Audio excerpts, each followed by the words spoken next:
Hello everybody, you know what time it is. We are here once again for the Creator Series, and of course we are kicking off today's action with round number 3, season number 2 of the F2 split. Very excited because, as a lot of our drivers are slightly scared about, is the fan vote key. Nobody knows the circuit is. We're going to reveal that in time. In the virtual commentary box for this afternoon's action is myself. And for the first time in F2, I'm delighted to say that I've got Jake alongside me. How are you doing, buddy?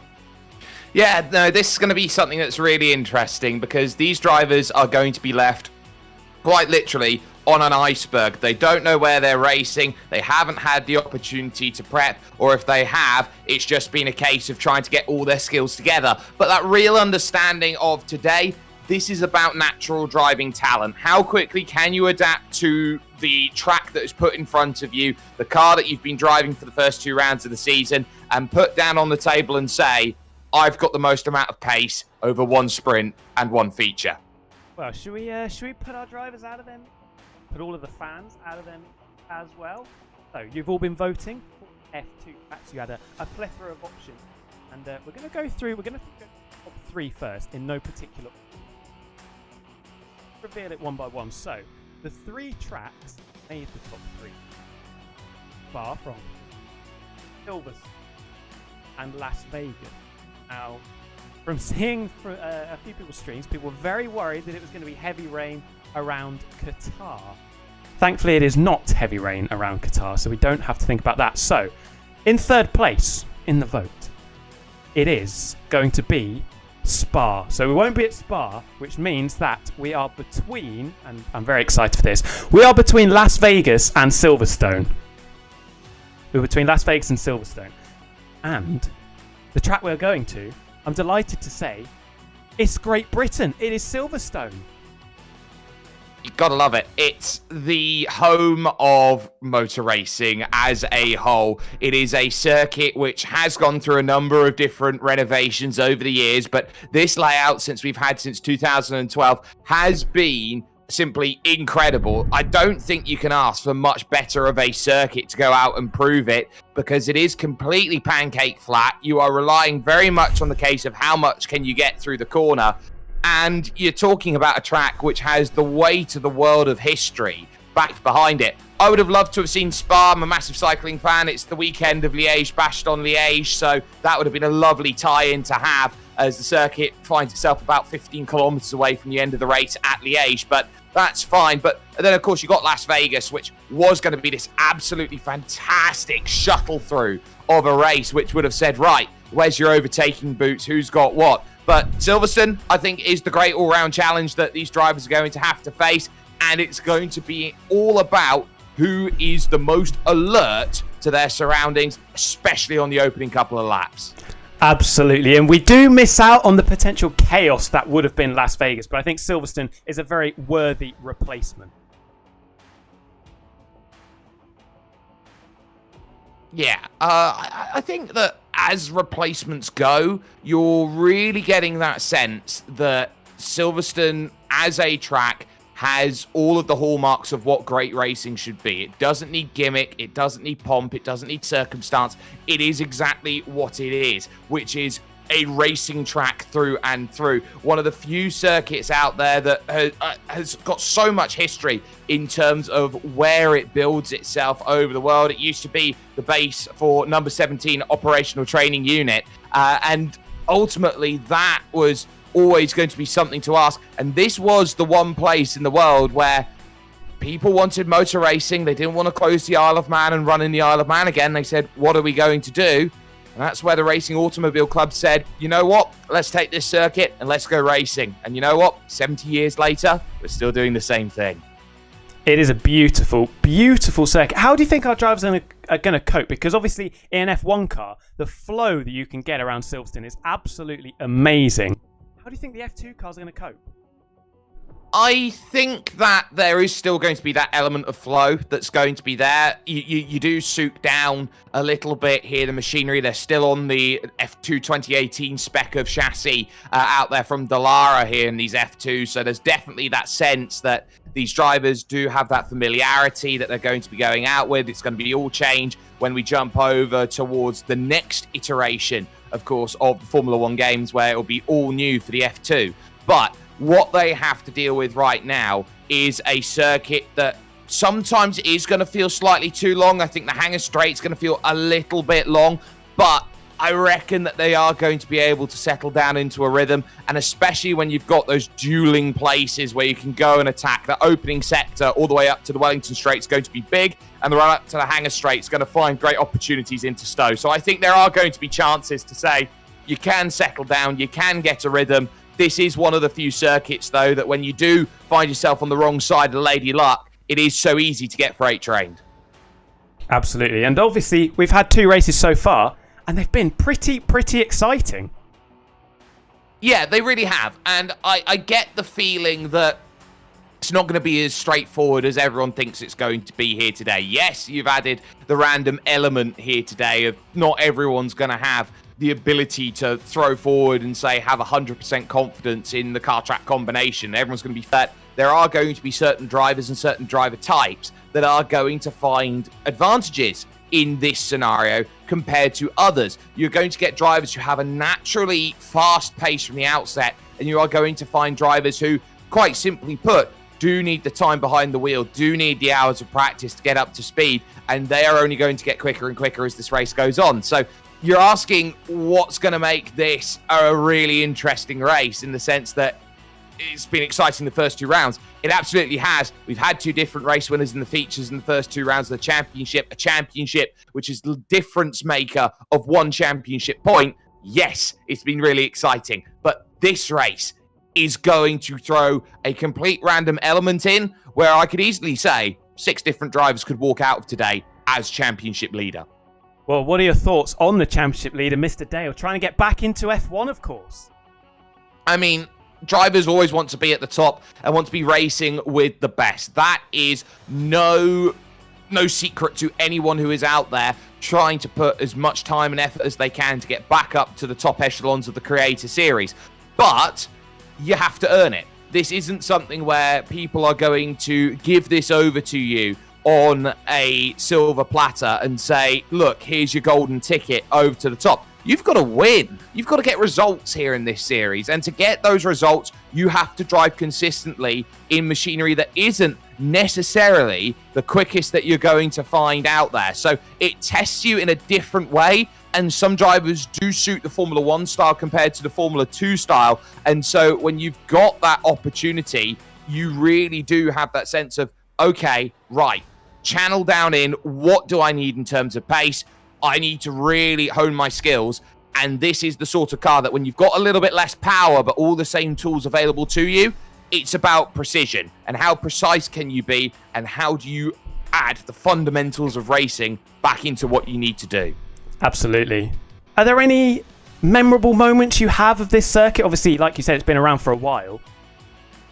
Well, seeing as this track's been around since 1950, I'm not going to say for a start that I've been around since 1950, but this has been a circuit that has produced pretty much every type of racing that you can get. It's brilliant in the dry, it's brilliant in the wet. Of course, in the wet, you can remember Felipe Massa spinning about 6 different times and putting together a performance, quite simply, that was not in the right place at the right time.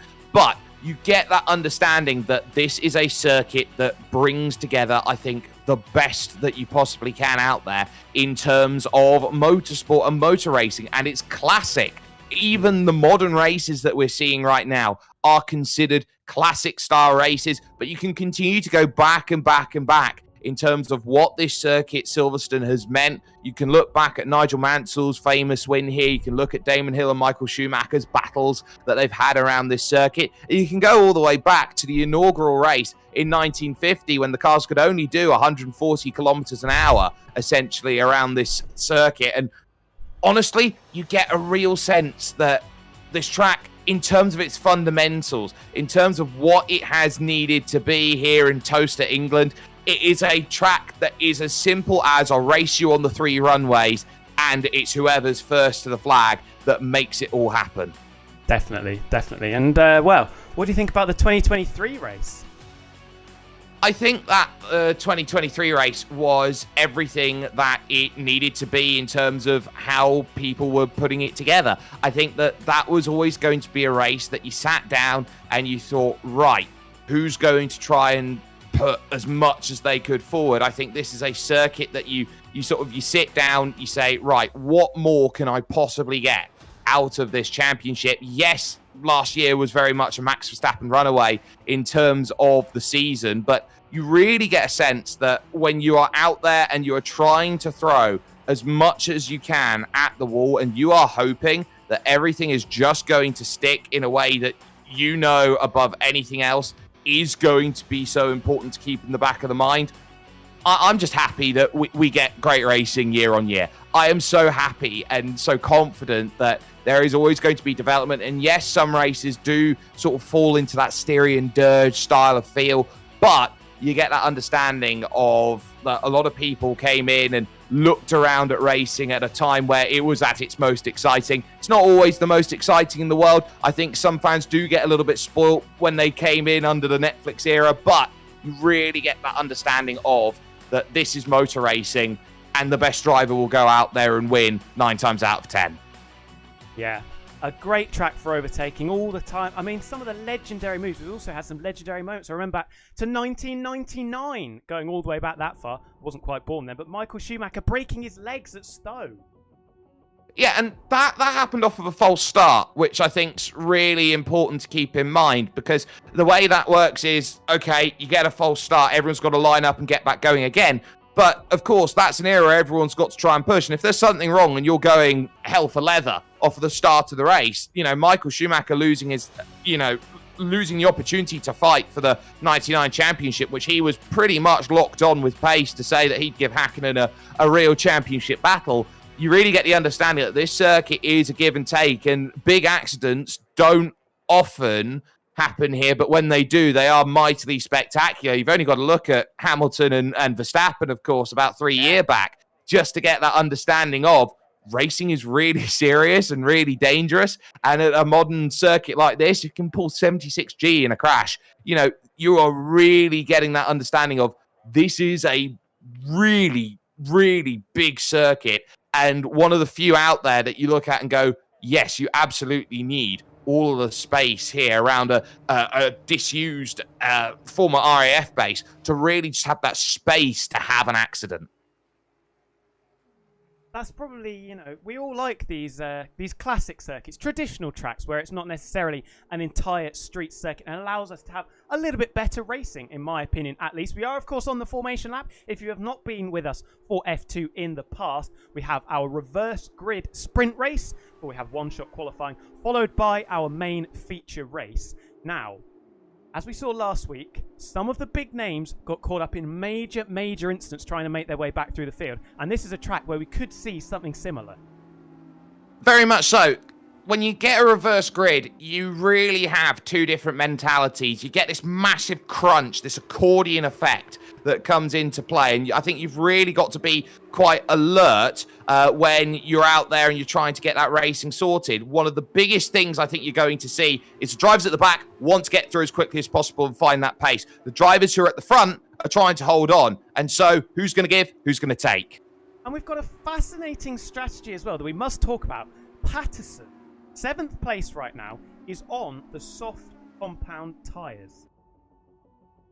Yeah, and that is a huge difference. He's the only driver on the soft tyres. Everybody else is on the white wall hard tyres. So that's going to be a case of trying to get some early damage in and trying to get some early places up. But everyone else around that you sort of really get that sense of having a look at, you go, right, one driver's on the soft, you might as well let him go because you'll get him back at the end of the race when you've got better tyre life. Absolutely. Apologies if I keep having maybe some ABS. I think we are still going to be able to go. Sorry about that. We are back online, I believe. But yeah, yours sincerely and Jess Gamer on pole. Punju, this is a great opportunity for Punju starting from 3rd place. Had a difficult first race in Brazil, then missed last week in Suzuka. Brilliant opportunity for him to try and rack up some points and get back towards those playoff spots.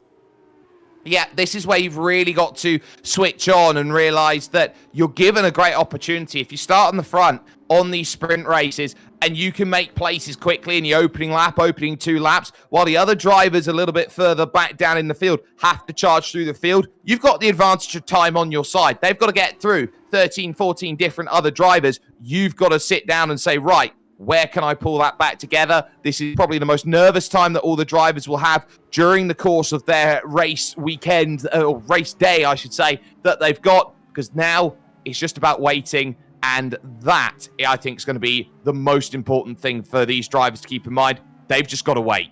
Yes, Gamer disqualified, failed to park properly. We could have some fireworks if ABS is off, because some people we know will be running with that assist. But, Jake, do you want to lead us off for the sprint race? Well, this is where drivers have to be alert. 5 lights are on, and they're going to get themselves ready. And finally, underway then. Here for racing. Really slow start off of the left-hand side of the grid. Everybody in trouble in the back. 3, 4, all getting caught up. Patterson up into 3rd, and immediately 5-second penalties raining in left and right. That was not what the doctor ordered off at the start, and it all happened because of Jess unable to get off of the line, bogging down, as is so easy to do in this machinery. But the yellows are out immediately here in this sprint race, which means everybody's got the chance to slow it way back down once again. That a massive accident to bring proceedings through, and they will put themselves into safety car formation, you would feel, to clear up that absolute mess off of the start of this race. Well, I think we have just been informed, since we have had issues with the assists, and we did see a few drivers struggling there, it must be said. I think we are doing a little bit of a restart, so we are going to go again.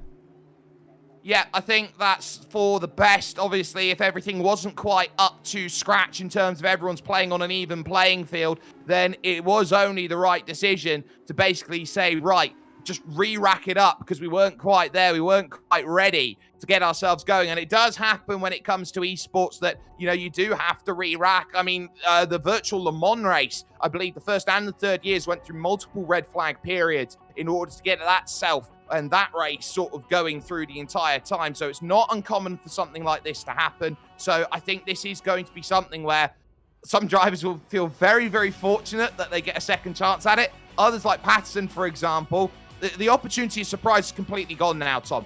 Thrown on the soft tyres, trying to get an advantage. He's just played his hand, and now he's going to be in a bit of trouble, because now what does everyone else do? Everyone's got the opportunity now to switch their strategy from what they had originally. And everybody's also got the opportunity to get their assists back. So that might be the best way forward. We did have a little bit of fun, though. It was carnage, but I think we can all, from watching it, say, it was like a classic F1 Open lobby.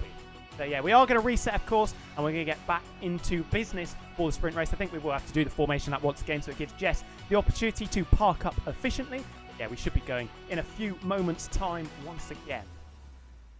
Yes, so now I guess the question becomes, how do drivers' mentalities change? Because you get a crazy start like that, nobody's ready, everybody's reacting rather than being proactive in terms of that initial start. Yes, you get that sense that everyone wasn't necessarily in the right place at the right time, but now the question becomes, how do you react? How do you go out there and really put that next phase together? Because they've got to do that sprint again. There is no if, there is no but, there is no and. Have to do that sprint again, those 11 laps, and there are some drivers out there who are going to realize that and feel rather nervous at the fact that that first attempt going forward, just absolutely that chain reaction blocked the road, 3, 4 in the middle, and everyone was always trying to push forward and try and get through the logjam. It is so easy to run into trouble, and it is a surprisingly fast opening entry up through Abbey Corner, that flick right off of the Hamilton Straight. So when you get to that opening lap, you really do get that sense that this race is going to be difficult. It's going to be difficult in the sense that you have to be switched on at 100% from minute number 1. And I'm surprised because I'm pretty sure traction control was still left on. So some people got terrible starts. that could be worrying as well, because you're not used to seeing people getting off the grid as badly as that. Yeah, no, you're really not. And I think that you get that real sense that, okay, if you get a bad start and drivers bog down off of the line, that can really be a trouble. But you also get the sense that if they didn't have all of the driver aids that they had available, you know, it could be something as simple as they didn't engage the clutch before they actually put the throttle pedal down and went, because they're so used to having that auto feature being there for them. So it is very, very easy to get yourself caught up in an incident where, you know, you sit down from the very beginning, you get the opportunity to say, right, you've got to push, you've got to throw everything together. If you don't have the right aids together, you're going to be in a world of hurt, and that happens. And, you know, the understanding of, okay, we've had to have an aborted start and get everything sorted back together again for a re-rack. This is something that will take time. And as frustrating as it is for all the fans watching who are waiting and wanting that opportunity to go out and watch some incredible F2 star racing, you know, this is going to be something that you got to look through with a fine-tooth comb now and say, right, we've got to make sure that everything is absolutely perfect before we re-rack this all up together again and go absolutely on it for 11 laps, followed then by 15 laps of a feature. I've really enjoyed what Formula Entities said in the Twitch chat. If anybody has seen it, potential mystery assists going with the mystery Grand Prix, that would be fun, and we've seen how it went, and it didn't go quite as to plan. No, I don't think it did. I think that when you get the sense of throwing everything together on the fly, normally when you've got an event like this and it's planned and it's staged out, you've got that time to iron out everything as everyone gets that practice time. Because you're trying to leave the drivers in the dark as much as you possibly can to say, right, you are going to get absolutely zero practice time. You are straight into the race. That doesn't leave that time, which you'd normally have from a session setup perspective, to make sure that everything's there. So what you get then is that sense of, yeah, you are more likely to have problems in a session like this, but I don't think it's the end of the world. I think these drivers realize, right, you know, we're all going to be kind about this. It happens in sim racing and professional esports. And all you got to do is say, right, we'll just start it again.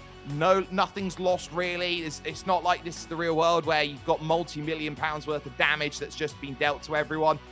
It's just simply rack them back up, go again. And that's what I love about sim racing. Imagine if we just called it there. Thanks everyone for watching. It's been really good fun.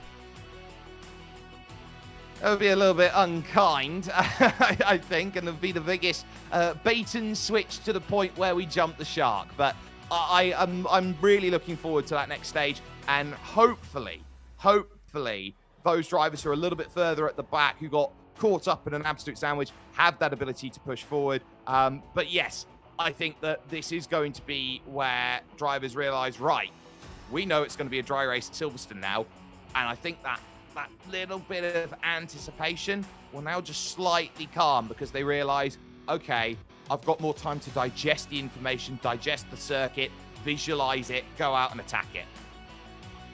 Fascinating.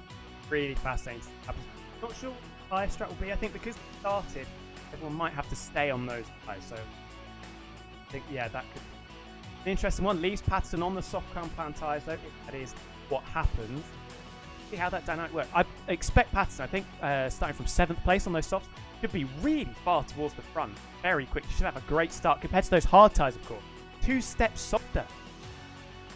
Yes, and I think that when you've got 2 different styles of compound, hard and soft, rather than hard, medium and soft in terms of this case, it's a much bigger difference. But this Silverstone circuit doesn't have that elevation change, and that elevation change often does bring a little bit of help to it, because you get corners that are on camber and you get corners that are off camber. When you look at this main straight and you look at this circuit, you really get the understanding of, you get a lot of punctures around here. You get a lot of punctures around here because there's no real camber on the circuit that helps you one way or the other.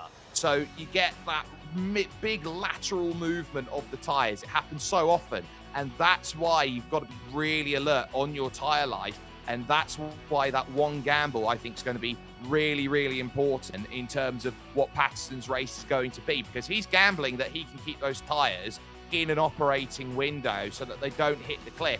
It's either a case that he's going to have to push early on, try and get himself as far forward as he can, Tom, or it's going to be a case of he's going to have to really nurse them over the course of the race. And you know, that's going to be, I think, a really, really difficult element of the race, and that's his gamble. He's made his bed, and if he has to lay in it, then by all means, this is going to be a really interesting race for him.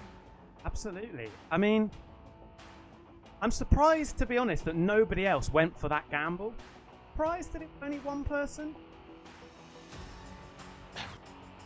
I think hard tyres is the consensus pick. I think that the real understanding of what some drivers do compared to others is based on confidence, and sometimes, you know, being the one to stick your head above the parapet and go, right, I'm going to make this different decision and I'm going to hope that it works. You know, you either look like a genius or a fool by doing that if you're the only one to go forward. But it is something that you look at, Tom, and go, there isn't any data to back up that decision making with the practice they've had to do during the weeks. So when you've got a race like this, what do you do? What are you comfortable with? I think most drivers are comfortable on the hard tyre, not going to risk their race on tyres because they don't really have an understanding of what they need to do over the course of this sprint race, because it is brand new to them in the sense that they only knew about 5-10 minutes before racing actually got going. But you really get that sense that if you are going to really make that strategy call work, you've got to make sure that you've got confidence in that decision. And if it goes wrong, you've just got to chalk it up to, I made a gamble, it didn't work. Yeah, and because tyre wear is so high around this track, like you said, it could be the case that those soft tyres are burnt up within 2 laps, 3 laps maybe. And that really throws a question in, because it might even be to the point where if you're going to be so aggressive and you're going to gain 2, 3, 4 seconds a lap maybe off of the start, I'm not quite sure how much he's going to get in terms of an advantage, but if he gets enough of an advantage over those first couple of laps, what he'll afford himself the opportunity to do is to move on to a set of medium tyres then, and effectively one-stop the sprint race to try and go out there and be uber aggressive. It's something that you don't often get to see, but it's so out there, and tyre wear is such a factor that if everyone's going to be on the hards, it might just work. It's a big gamble because you've got to make up all of the pit lane time and the delta you've got to get through there. But if you think you've got a strategy that works for it, even in a sprint race, a one-stop strategy might be something that happens here at Silverstone. For everyone that missed what happened earlier, we did have a little issue with the lobby where some of the assists were locked off. So that's why we've had to reset. If you didn't see the first start, or the faux start, which was very entertaining. Yeah, it was absolute chaos. So we're trying to get back in as soon as possible. So we shouldn't be too long before our sprint race does get underway. So I apologise everyone for the little delay, but it means that we get to talk a little bit more about Silverstone. Yes, we really do. I just realised that my camera's gone really, really blurry here for a moment. So hopefully I can find some focus in the next couple of moments in time. But I really get a love of this track. I think that this is a circuit that has gone through a number of modifications. Now, the circuit that sort of me and you grew up with was the older circuit where you had that beautiful run. Abbey was a chicane, so you'd fly through that chicane and you'd really get that sense. You had that bridge corner into Priory. Priory was this incredible corner, this fast left-hander that you'd throw yourself into and hope that the car still held on for grip. And you had that final arena section of the circuit back when the circuit ran on the old historic pit straight, which is now the national pit straight out there on the circuit. But you've got this newer layout now and that sense of what Silverstone is. Silverstone is the circuit that is, for motorsport in the United Kingdom, the gold standard circuit.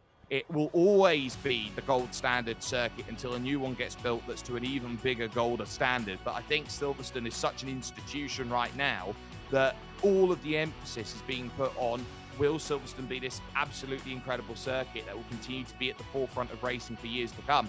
I absolutely hope so. But this is also a circuit that you look at, and there is always a fear that this track's going to fall off the calendar because of the lack of dependency that's needed in order to be there. But Formula Star Racing is and this doesn't come across well for everyone who are international fans of the sport, but I do believe that Formula One is a British institution in the sense that 7 of the 10 teams are built around in the United Kingdom and within a 50-mile radius of this Silverstone circuit, which means that this track is the most important track in the entire world for the biggest sport in motor racing. 100% agree. What's your thoughts actually on, obviously we saw that change in 2011, I think it was, where Fox was no longer the first corner. Like you said, we had that change. Do you think that's benefited Silverstone? Do you think that's been of hindrance? Because to be honest, I really like that old section through Abbey. I do like it. I think that it took drivers time. I think's the important thing to remember. It took drivers and fans time in order to really get that understanding of what makes this circuit so great, so brilliant, so important. And I think that run through the opening sector now means that you've still got a first sector overtaking opportunity. The Wellington Straight, former back straight of the national layout, now becomes an opportunity. Brooklands is a little bit quicker, so you've got to be a little bit more choice when you go in through that sector, which I think is going to be really important. But then you leave yourself with the final sector now, which becomes more of an overtaking opportunity. When you had that initial layout just before this one, outside of the Hangar Straight, it's never was going to be a guarantee that you could get the power down on the straight and you could find a move up at the Abbey chicane. That's the difference maker, is that you've now got 2 overtaking opportunities and 2 boatloads of DRS, whereas on the older circuit that you had, which ran up until about 2009, you've really got that sense of, okay, you've only really got 1 real overtaking opportunity, and then you've got a couple half chances. Absolutely. Everybody in chat, while we're just waiting, I think we're only a couple of minutes away from getting underway for the second time. Hopefully it won't end up being a third time's the charm. Does anyone have any memorable Silverstone moments that we haven't spoken about? It'd be lovely to see if anybody thinks of anything we haven't said. Obviously, I spoke about Schumi in 1999. We spoke about 2021, of course. 2020, the year before as well, when Hamilton got that puncture on the last lap. Bottas and Sainz got punctures as well. Silverstone always throws something up. 2022 was a very fun one as well. I think this track throws up some very lovely elements out there. I think that this is a circuit that often in its history and its heritage and its unassuming nature of a track, that it doesn't need to be up and down a hill, and it doesn't need these corners where, you know, you're testing all of the different elements.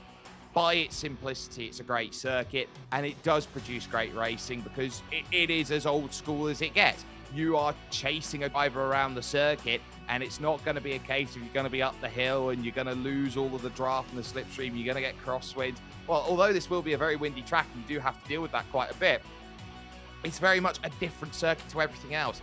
And it's one of those tracks where when all of the circuits in the world now are starting to move towards street circuit style racing, that's where all the money's sort of going in motorsport at this point, where basically it's all the municipalities that can sort of afford to put on a race rather than the race circuits themselves.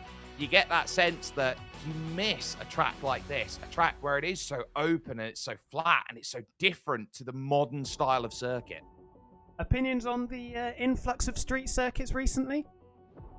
I think it's the way the sport's going to go. I don't think that it's necessarily a bad thing. It wouldn't be my first choice, for example, because I do believe that the racing circuit isn't something that hasn't lost its purpose. It still creates great racing in and out, and it's purposely designed in a way that's going to give you great racing. You sort of have a hit and hope in the sense of racing from street circuits, but I completely understand it from a commercial point of view, that when you've got a great city and it wants to host racing, the revenue that city is going to pull in is just astronomical compared to what a racetrack is going to do over the course of a weekend. And it only makes sense if you're looking at a profit margin standpoint that more races over the course of the years are going to go to street circuits. We're going to lose Barcelona to Madrid. We might lose Suzuka in 2030 to Osaka.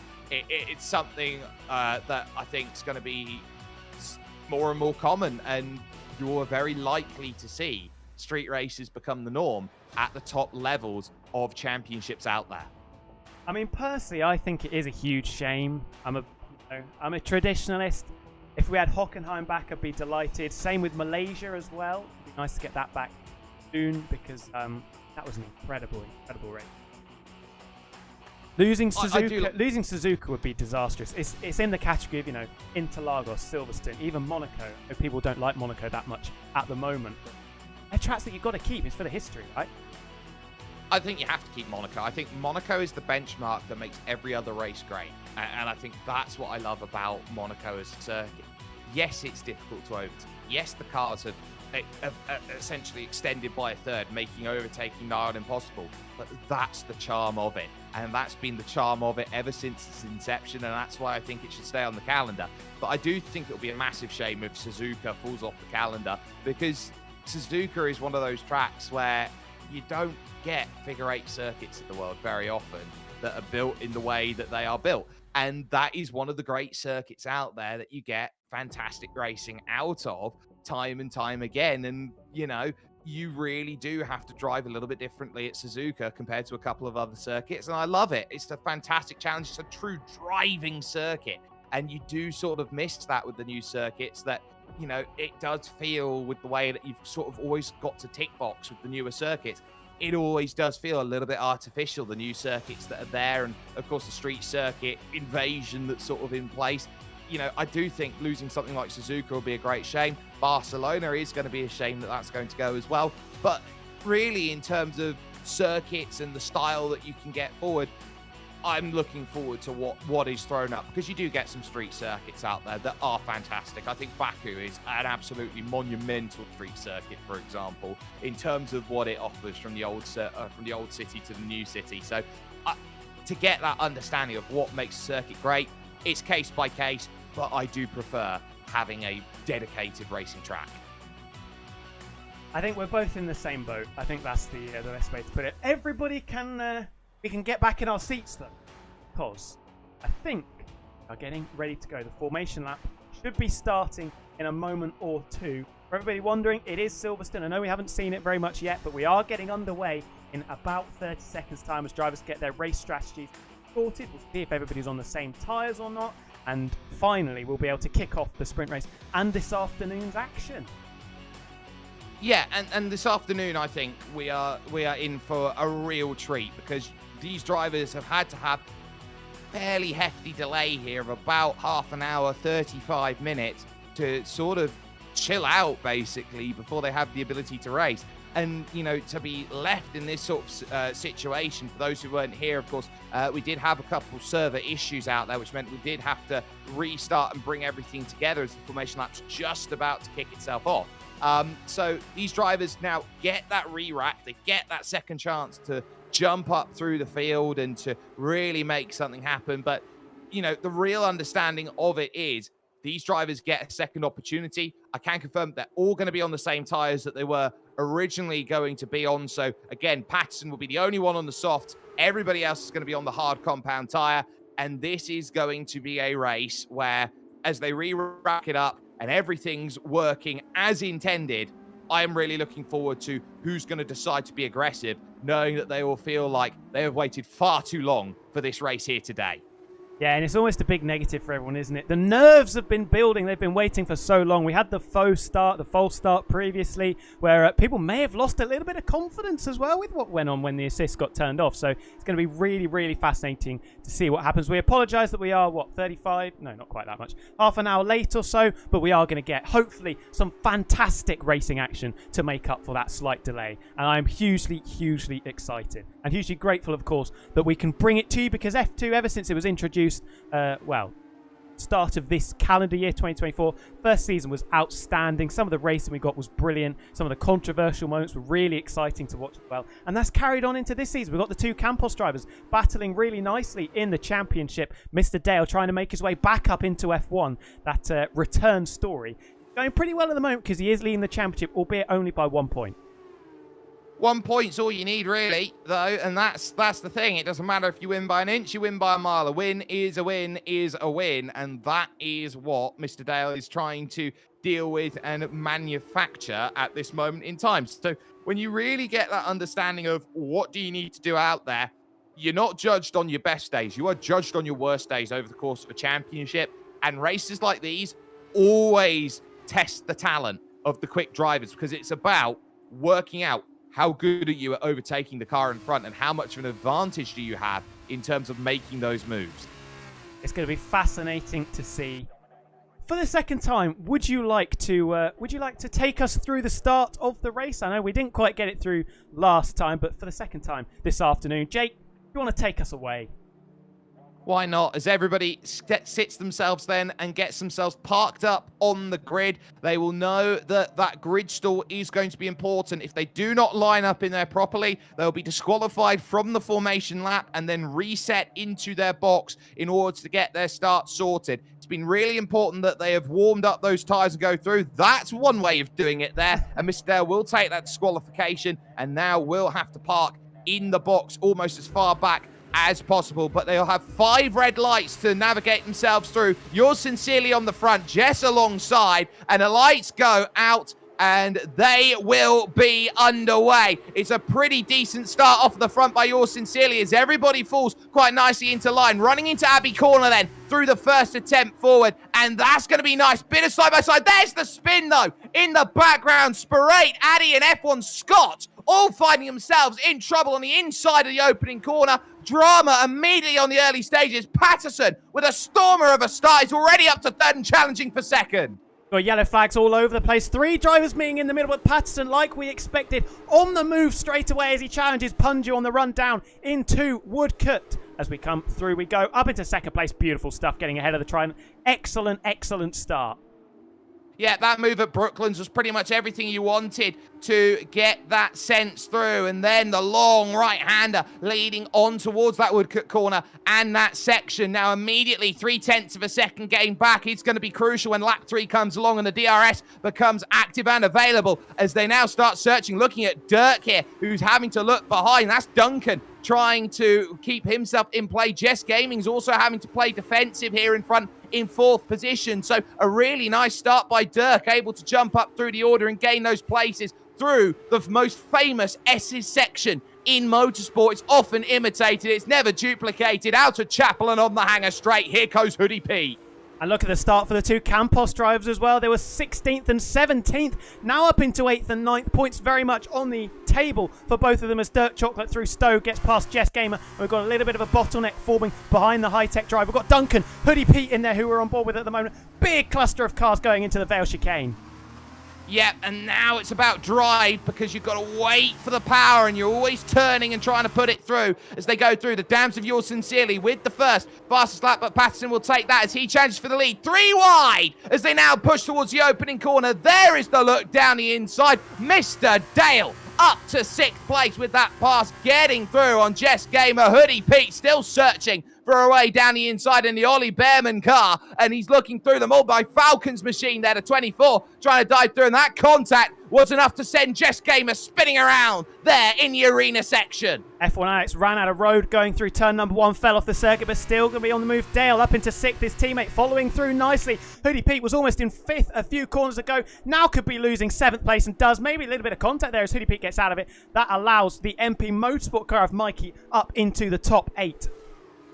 It certainly does. Patterson, by the way, has taken the race lead. He's now jumped up to the front, but you're absolutely right. There are some great moves that have been happening, and Duncan does not want to let go of Dirk here in this race. Rushing through then that all-important Cops corner and trying to get drive here to go alongside in through Maggots here with just the small flick left and gets the clearance there through the right. Leads now to Beckett's corner. On board with Mr. Dale, who's now going to try and pick his run perfectly here through to Chapel Corner, and he's trying to maximize the exit. This is perfect in terms of the way he wants to make this move happen, because now he's going to sit in the slipstream, move over to the inside. It's not defended on the inside by Dirk, and he'll get that alongside move, throws it into the corner, and Dirk abandons stage right, but a massive snap of oversteer through the exit, tyre-to-tyre contact down to the Vale. Yep. It is getting very spicy. I think the second Campos of F1 Alex are going to try and follow his teammate through, but it is Dale. Beautiful start after 2 laps, up in 5th place. The win could be on the table, which would be unexpected, you have to say, starting down in 17th. But he's done a fine job of getting through. Dirk goes wide again. F1 Alex, that is all the invitation. He needs to get up into 6th place as he continues to follow his teammate and championship rival through the field. Yeah, it's a beautiful jump there from the Campos car to jump up through and take that place. There's no argument about it. And they are trying to make that time quickly because it's already 5 seconds to Patterson up there at the front. Mikey Slicks is going to get himself a 3-second time penalty. So too is JD Devlin going to get one too, and that will be, of course, for contact and multiple warnings out there. So going over the track limits out there, there is F1 Damien looking around the outside there, trying to get the move done on Spro 8 and not going to get that one sorted. Dragonfly's in front, Hoodie Pete as well in P10. That charge is going to be important, and how they stay in range, because this is the first time that they'll get DRS on this lap. The drag reduction system, that rear wing flap is going to open up, and they'll get effectively an extra 50 brake horsepower in the sense of the Mechachrome engines that they're running in these Dallara 2018 chassis. Hoodie Pete is continuing to fall through the field. He's dropped down to 10th as Mikey in front fell out of the points-paying positions and picked up a penalty to boot. Not a lot going for the MP Motorsport driver there. It's going to be Dragonflies all over the back of the Prema. DRS flap open for both cars. Which way is Dragonflies going to go? Not a lot of room on the inside. Bit of contact as well going up into Stowe, but I think 10th place is going to become 11th. Both cars get a little bit unstable. That can allow Spray to try and nip through on the inside, and he's going to try and look for any gap possible going up towards the Vale chicane. We almost had a Verstappen-Vettel-esque incident going through there. Got to be careful of Damien. Round the outside goes Spray up into 11th as the two Red Bull livery cars of Dragonflies and Damien are now going to squabble over 12th and 13th. Yellow flag. There was another Red Bull livery car. That was Mikey off in the pickets going through the final corner, dropping down into 16th, make that 17th.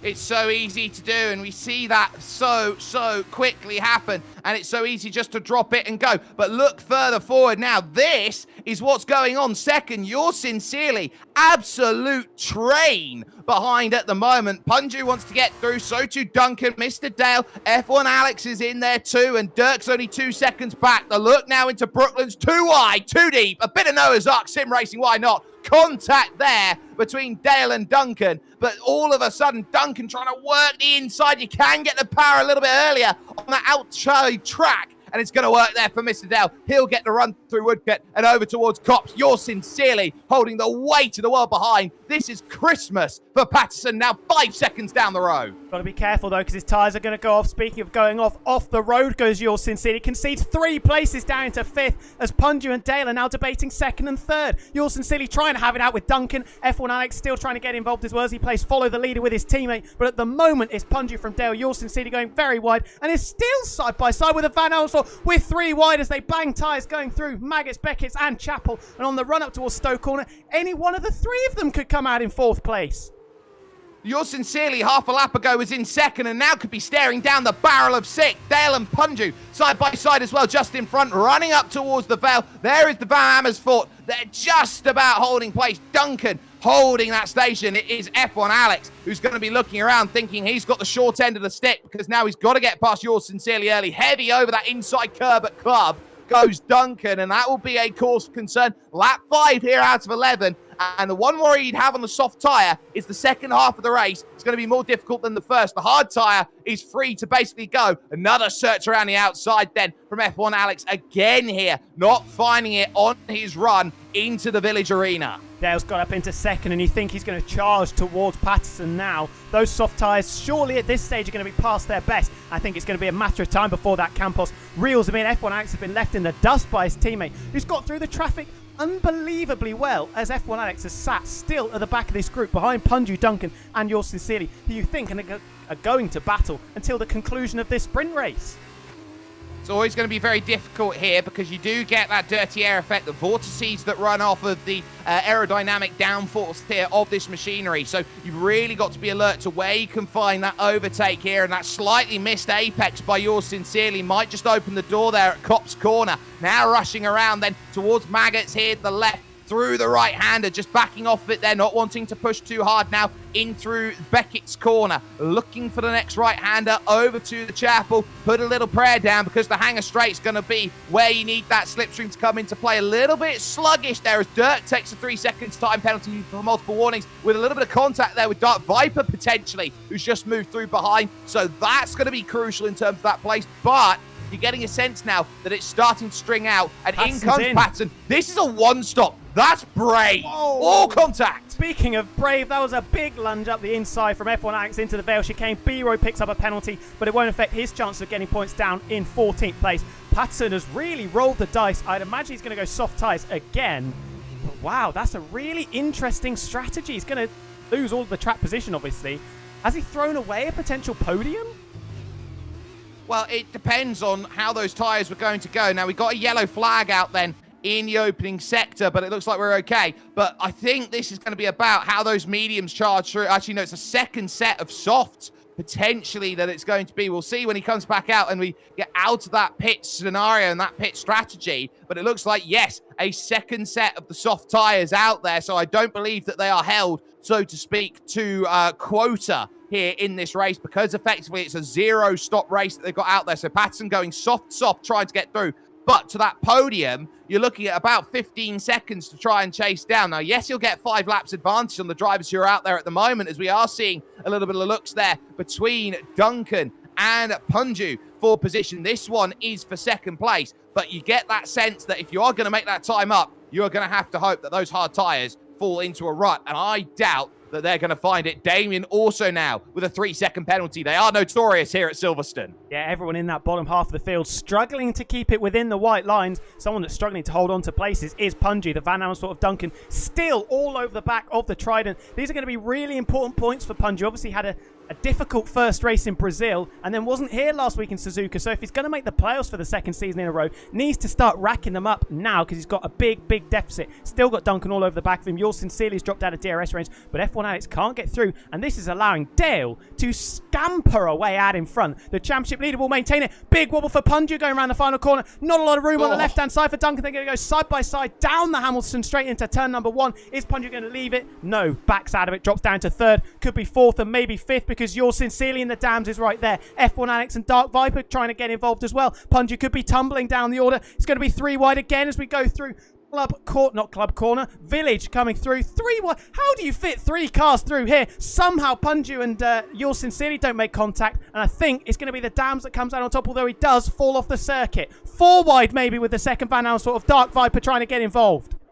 Oh, this is where Dark Viper's got to be super aggressive down the inside. Contact there with Punju. And all of a sudden, round the outside, it's going to be Yours Sincerely back up into 3rd position, not wanting to quit here in this race. Punju's going to realise that he has effectively found a Mike Tyson knockout punch here in terms of this race. He's now going to start dropping, and this is where being aggressive is not paying off, as there's a huge slide there through Cop's Corner, able to gather it up, but there'll be another one going. Dirk's going to go flying back through and gaining that position. You cannot afford to get caught up for any more than 2 corners side by side. You'll start dropping the time. That was half a lap of pure, incredible action where everyone was thinking, I can have a bit more, and everyone thinking about the little picture, not quite the big one. Here goes Dark Viper again. He's looking for 3rd. 2 Van Amersfoort cars going to be on the podium at this point in time. Easy move at Stowe. I think there was contact going into Cops between F1 Alex and Punji, because I don't know if you saw it, but there was a little bit of debris thrown up when they met in the middle of the corner. Punji losing 4 places in the space of a sector. Could lose a few more now because he's dropped behind Dirk, and a big gaggle of cars behind as well. Big wobble though for Dark Viper coming around the final corner. Yours Sincerely maybe is not out of it just yet. I think drivers are being a little bit too aggressive coming out of the Vale corner, and that's why we're seeing that slide through at Club. It's so easy to do in this machinery because you think you can just stamp the throttle on and go. No, it does need a bit of care. It does need a little bit of finesse compared to the 2011 spec car that was there in front. Patson will take the fastest lap of the race. It's a 43.4 on the books, but it's 3.5 seconds here for Dale at this moment in time. Duncan behind's not got anything really to fight with, but here goes F1 Alex. He's hoping for 4th place. Yours Sincerely, my overtake. Can he get that sorted on the inside? No, he's going to have to fight all the way around the outside of the long Luffield corner, hoping he's got their clearance, but he won't have it, and he'll have to wait for Cops. Brilliant defensive work. F1 Alex really getting bogged down with these slower cars. His teammate and championship rival leading the race. Oh, we're going to see them move into Cops. No, it looked like he was trying to shape it up, but thinks about the long game. Doesn't want to go into a massive accident like we've seen over the years through Cops Corner. But yeah, this is not good for that second Campos car. Should be confirmed of at worst a top 5 position, unless we see a little bit of a whoopsie going on. But this has not been ideal for F1 Alex, considering he followed his teammate through the first couple of laps, and I think they were 5th and 6th at one point. They were, but the issue that you're running into here is that everyone has been aggressive, and this has been a circuit you can battle at, and you can really strike at. Now the long way around at Stowe Corner might be an easy way to get this done, some would say. Look at that, perfect clearance. You couldn't really ask for too much more than that. That was wonderfully executed and a place gained. But there are still drivers who are still trying to hold on to it. Sproate, for example, is up now into 8th place. Punja's trying to hold on to the top 10 here. That might go in the final 3 laps of the race, because everybody is looking around at everybody else thinking, what more do I have to do here in this one? What more do I have to try and hold on to? Knowing that these last 3 laps, everybody's thinking about, can I just get one more place?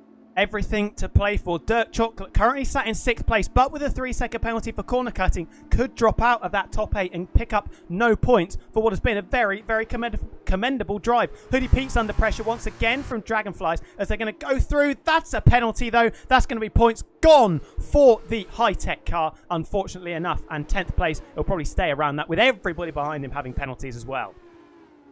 Yeah, and that's going to be big. If you're going to start dropping places, it's going to be now looking at the timing board, see who's got what penalties and how much of a gap do you need to build up. And in the heat of racing like this isn't going to be a case of you've got to rewind to get yourself back through and hold without the troubles. No, you've got to live with the penalties that you've got and mastermind it over towards the end. Here now comes Punju straight back looking at Dirk here. Doesn't have to make the pass on track to gain the place, but you always get the sense that drivers want that overtake. There's a bragging rights to making a pass. And there was certainly the opportunity, because Dirk Chocolate, if you didn't see it right at the back of shot, did go wide through Cops Corner. Is he going to go? No, sells him the dunny beautifully. The dummy, sorry, not the dunny. That's the toilet. That could describe Dirk Chocolate's defending if he loses this place. Around the outside of Stowe Corner we go. Punju, is he going to confirm 6th place and get that place back he lost earlier on? Yes, he does. Dirk with a penalty falls down into 7th and will most likely now drop out of those points paying positions.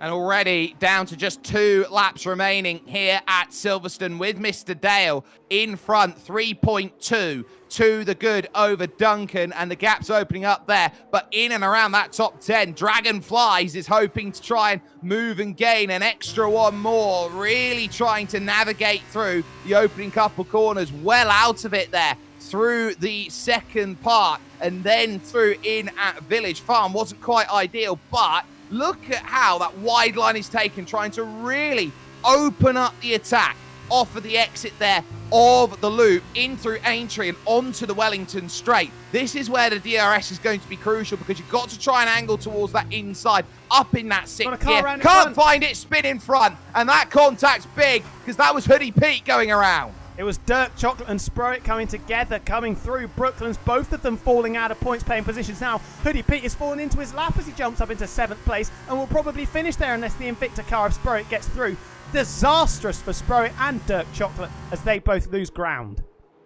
Yep, so that was Hoodie Pete on the scene, first to take advantage of the 2 dropping down the order. So Dirk having a race that has gone from bad to worse to an absolute nightmare here in Toaster, England. That's getting close. There's Sproate now, finds himself in the middle of the 2 Red Bull sponsored cars there, right in front there, Dragonflies and of Dirk, trying to get themselves through at this point. One, of course, being a Carlin out there, and this, coming up towards the final lap of this race, suddenly wakes up. Dragonflies with a search, not going to find it. He'll look up the inside. Dirk trying to recover from the problems earlier on, gets past Brett and pushes him off the road as well, and that gives a penalty for the Invicta car. Hoodie Pete is looking very good for some points here. I think we've had a little bit more contact going through the Vale chicane. Sprett has lost another couple of places. Damien and Andy going through as well. 80, sorry.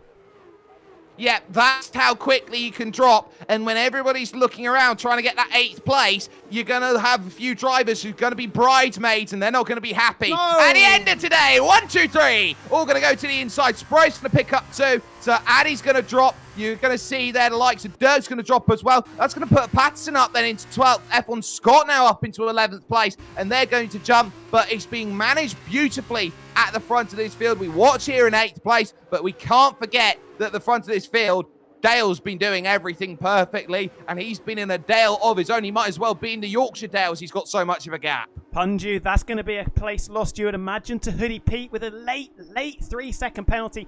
Dirk finds himself going sideways around the corner for the second time in as many laps and tumbles down into 14th, as we saw going through turn number 1. But like you said, this has been perfectly executed from Dale. This has been a textbook performance of how to make your way through traffic, and then once you get into P1, absolutely dominate. Been Max Verstappen-esque, 2.5 seconds clear. The championship leader is going to extend that margin with the 2 Van Amersfoort cars behind. Very, very commendable drive as well. Duncan had a really good Japanese Grand Prix last week, continuing on that form nicely. Yeah, he absolutely is. And you get the sense that Dale has got what he wants. Duncan is there just behind and heading in towards the final sections. A small little look-up of the left rear. It's not going to matter too much because it is his day once again. A sprint in his back pocket. Mr. Dale will come to the line and take a comfortable sprint victory. Beautiful stuff. The 2 Van Amersfoorts do complete the podium with the second Campos of F1 Alex behind. Then comes Yourson City. Punju crosses the line in 6th, but will get demoted to 7th. Yes, it will be 7th. As Hoodie Pete. Pace wasn't great for Hoodie Pete, but everyone around just sort of capitulated, picking up penalties left, right, and centre, which means that Prema gets 6th place. Patterson was 2 seconds away from the points-paying positions. His strategy certainly did not work. B-Roy and Devilnoob, the 2 ARTs, have had an absolute stinker. They've been in the pits multiple times, down in 17th and 18th. Absolute catastrophe for those cars. Yeah, I think this has been a day which you really sit down in terms of this sprint. It has been a shootout at the OK Corral. It has had that sort of feel, that sort of vibe to it. And so if you are looking to try and sort everything out, you're trying to get some big points, a lot of drivers have been caught out, wrong place, wrong time, so easy to pick up. The fact that Patterson can go on a one-stop strategy and still pick up 9th place at the end of today, quite simply put, an incredible performance considering how much everyone else was scrapping in that sprint. Absolutely. That was exciting, wasn't it? That was a very, very good watch. What a sprint race. The action was incredible. I hope everybody watching enjoyed it, and the delay we had was certainly made up for it because, yeah, that was a brilliant, brilliant sprint race. Unless you are driving an ART car, like we just said. You can see the final running order there, and it was Dale, as we maybe expected, but not quite in the fashion that we saw, dominating it, getting his way through. I think he was P6 by the end of lap 1 or lap 2 maybe. I mean, dived his way through the field. Driver of the day. I think that is absolutely correct from the game there. Managed to work his way through brilliantly and will take the victory. Once we go through the podium scene, we will just give a quick rundown of the final results in case anybody missed it on the left-hand side of screen. The game will load for us. Very nice amount of time. But yeah, thoughts on that race out of 10? What would you give that sprint? Hopefully it sets us up well for the feature race.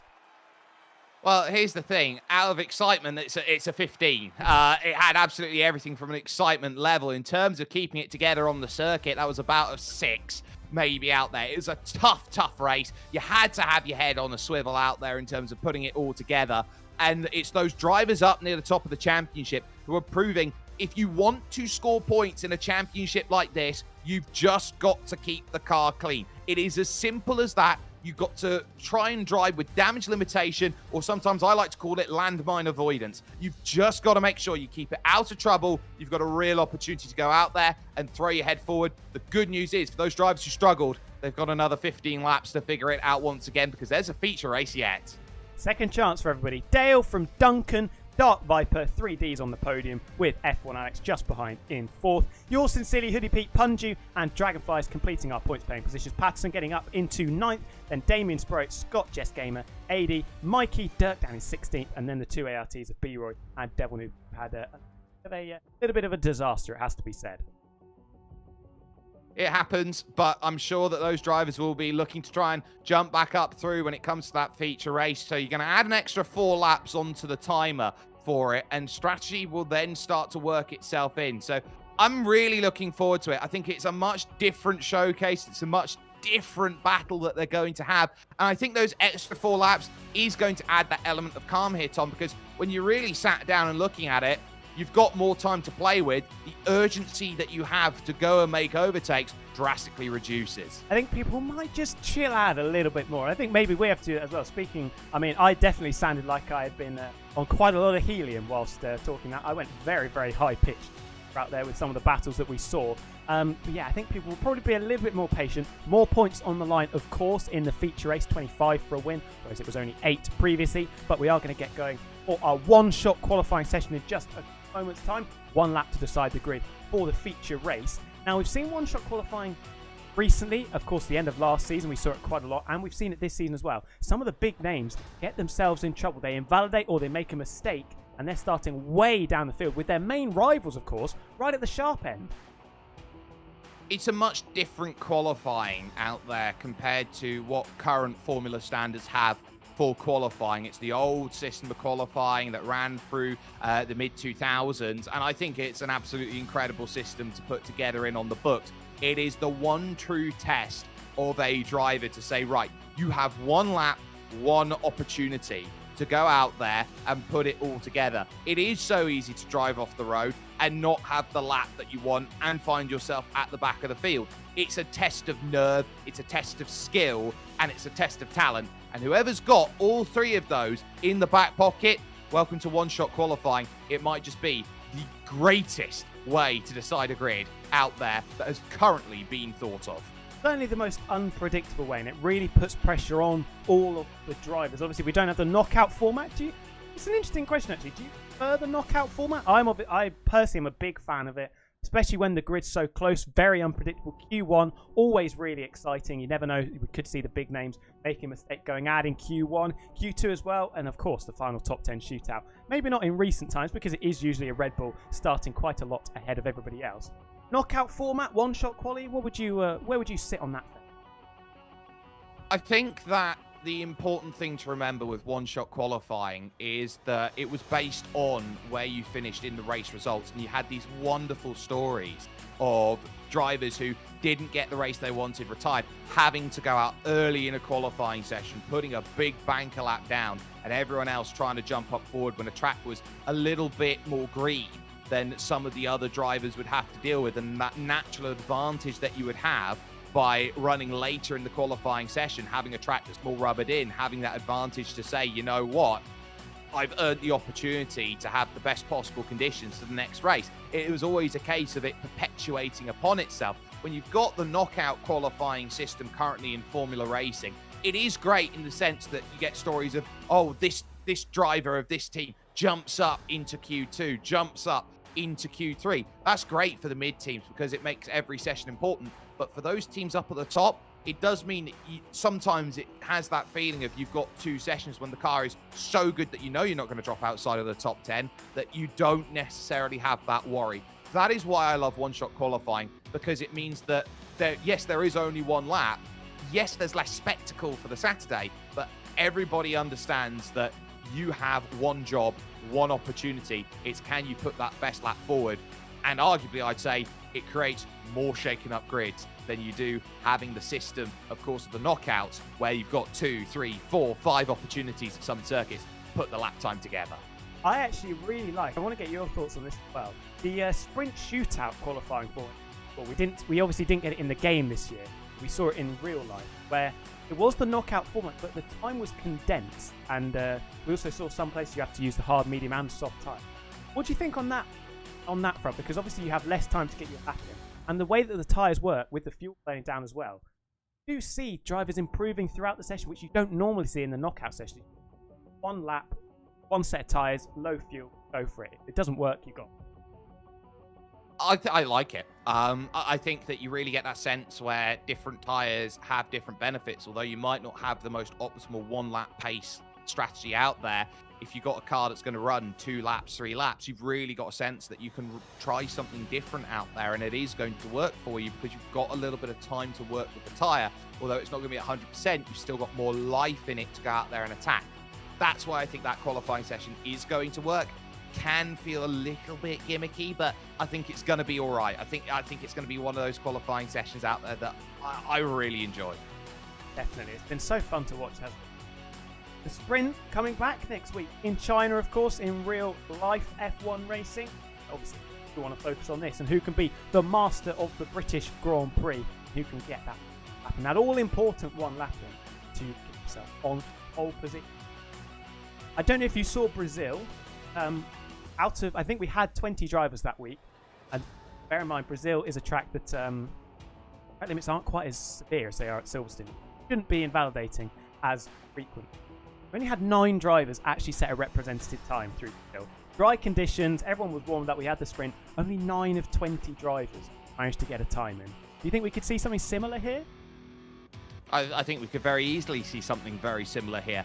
I think that this is a circuit that is so difficult, especially through the Maggots Beckett Chapel section. That chicane, so easy just to drop a tyre off the road and realise, oh, yeah, we've got a penalty for that and the lap's not going to count. It's very easy to slide the car throughout the lap and completely lose confidence in what you've got. So this one-shot qualifying that's coming up, yeah, you've got to be on your toes. This is one of the toughest circuits in the EA game that really puts down on the table and says, right, what is your best? This isn't going to be a case of if you're outside the lines at a street circuit like Baku or Monaco, for example, you're in the wall and you're out. This is quite different. This is, you've got the encouragement to go out there and attack the circuit, but don't take too much because we'll just take it away from you. That's what I think makes it a more difficult qualifying than some of the street circuits out there. Absolutely. For everybody that is wondering in the chat, we haven't had one-shot qualifying. That is going to get underway in about 90 seconds or so. If anyone wants to leave in the chat, actually, is there a specific driver you guys want to follow? We can have a look at that, see how their flying lap goes. We watched Dirk last week, and I think we put the commentator's curse on him a little bit because he was a little bit further down the order than we were expecting. But yeah, one-shot qualifying in about 90 seconds time, and then we'll get into the feature race. F1, of course, starts at 6 o'clock. We may have a little delay dependent on how long the feature race goes on for, because we did the sprint earlier on. I'm really looking forward to it. So exciting. The unpredictability, that's the whole point of our sport. Unpredictability, that's what makes it so different to everything else. You genuinely have no idea what. And that's sometimes where modern racing loses that appeal compared to classic racing out there and what's come before to what's now, because racing right now is such a art, a science, that the more that you can perfect it out there, the less unpredictable it can be. And, we're in the era now of retirements are, less common than what they used to be. We're talking of a time 20 years ago that you'd be very fortunate to have 10 finishes in a race. You're at a time where you now have to look at, okay, can you make finishes? Well, almost everybody can do that. And can you push forward and get that sorted? I love it when a race is unpredictable. It is such an overwhelming feeling of you don't know what happens. That's what racing lives for. I am hoping that we're going to get something like this in qualifying. It's going to throw something up again like this here, coming up in this feature race here for round 3 of the F2 of season 6 here of the F1 Creator Series. Very, very exciting. Is there anybody, Jake, that you would like to ride on board? See how their one-shot qualifying lap works, and hopefully we don't curse them and they end up bottling it through turn number 1. I don't believe in the curse. I really don't. I think that drivers make their own decisions and they make their own luck out there. So I think that's going to be something very much worth keeping in mind. But I do want to take a look out there in terms of Duncan's lap. I think that he's going to have something that is very learnable in terms of the way he drives compared to everyone else. So that's the driver I want to have focus on over the course of one lap quali. Well, thankfully enough, when we'd spawned in, Duncan was the driver we were on board with. So do you want to take us through a flying lap with the Van Amersfoort driver, who was runner-up, of course, in the sprint race? Yeah, they've already flown through the first 2 corners, which is Abbey and Farm, in through Village Corner, and you're trying to open up this section of track as much as you can. Missed apex there, though, through the loop, which is going to compromise off of the exit here onto Aintree and on the Wellington Straight. Now, that's going to be quite troublesome in terms of time. You can see he's down in 10th position compared to where everyone else is. On the brakes then, trying to attack here through Brooklands and then in towards Luffield, this long 180-degree right-hand bend. You're always waiting for the time you can put the power down, and it's very different in the wet compared to where it is in the dry. Flicking through the right there of Woodcote and past the old pit straight, Cops Corner, one of the most famous corners out there in the world, one of the most committed corners on this circuit. You're always trying to ride on a tightrope line, and now you find the most famous chicane in all of motorsports. Maggots now through the left-hander of Beckett. You got this fantastic right-hand bend, which leans on to what is Chapel Corner and a run on the long hanger straight of this former airfield base.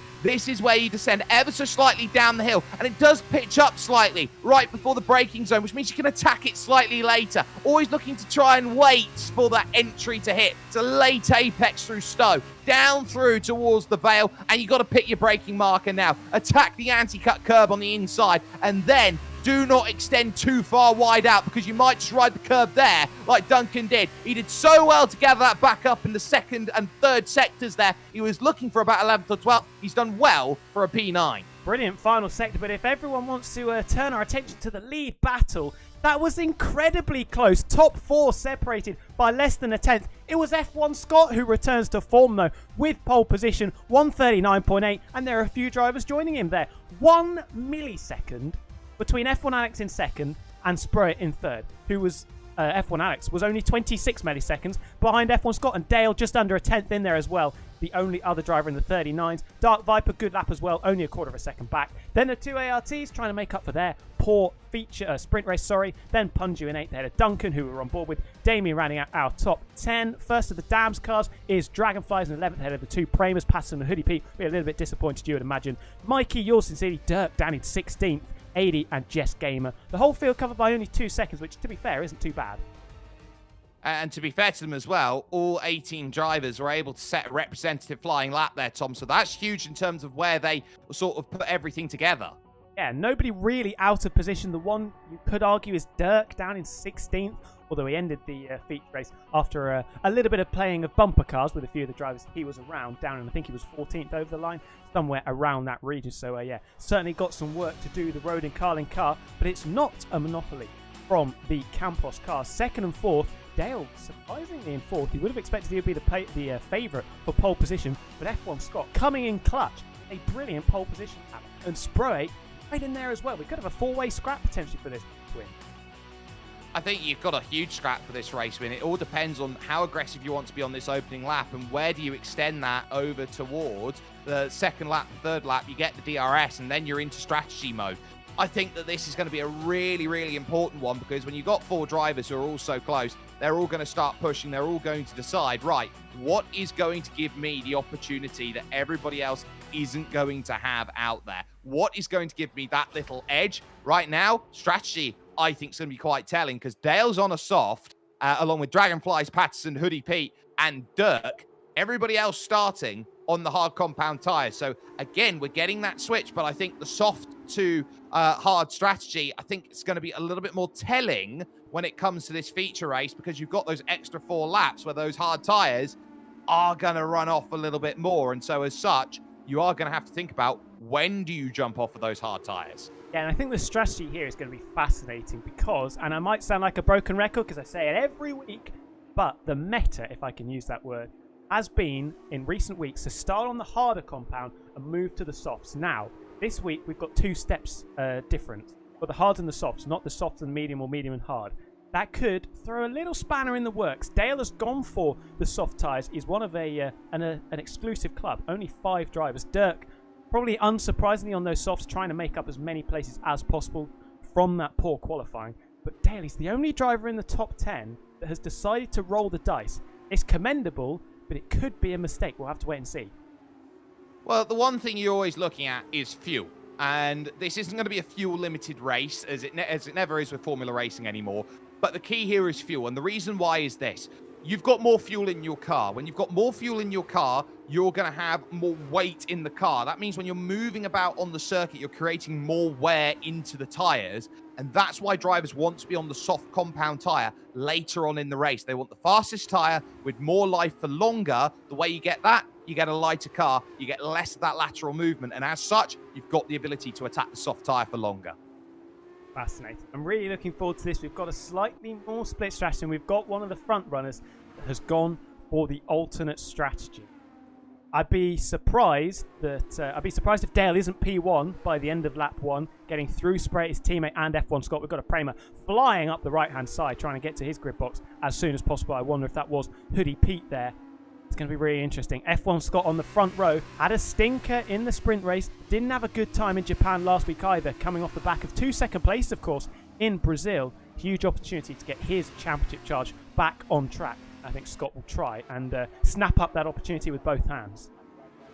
I think he will as well, and I think that this is where you've got to be really switched on. This is where the bulk of the points are going to be scored, so if you want to put the most available on the table, you've really got to perform where that shines. We're getting ready, and almost everybody has found themselves in their grid stalls. Everybody except, well, 2 drivers now, Dark Viper and Yours Sincerely, and Patterson as well. They're going to be disadvantaged. We haven't got a great camera angle there, it must be said, so we're going to go on board with Spray. 5 red lights ahead of the drivers for the feature race. Tension building. This is delayed. Lights out and away we go. Good start for Dale. We can just see it on the left-hand side of shot. F1 Scott still leading them away. Dale has already got ahead of Spirit on the run down into turn number 1. F1 Alex runs wide. So does a gaggle of cars behind. Almost contact between Spirit and I think that was JD Devil going through turn number 1. We've got a yellow flag out further back as well. We can't quite get the right camera angle. Dale up into second place ahead of Spirit. I think it was Punji that's come a cropper though, down in 14th, just ahead of his teammate. Yeah, Patterson as well found himself turned around, and that was disastrous. But Dale, needing the soft tyres to work, is going to strike immediately. Up through third, up through second. No DRS, moves to the outside. Trying to get this done on F1 Scott. Searching for the line, hoping that it's going to be found. And straight on through. Thank you very and much. That is a wonderful attempt then that puts him up into the race lead. And now he's got to Scarpa and everybody else will be trying to chase him down later on. There's a little bit of 2 wide, 3 wide with Devlin, Duncan, Hoodie, Pete, Dragonflies, Yours Sincerely. They are all there. It's like listing them off the Grand National this weekend.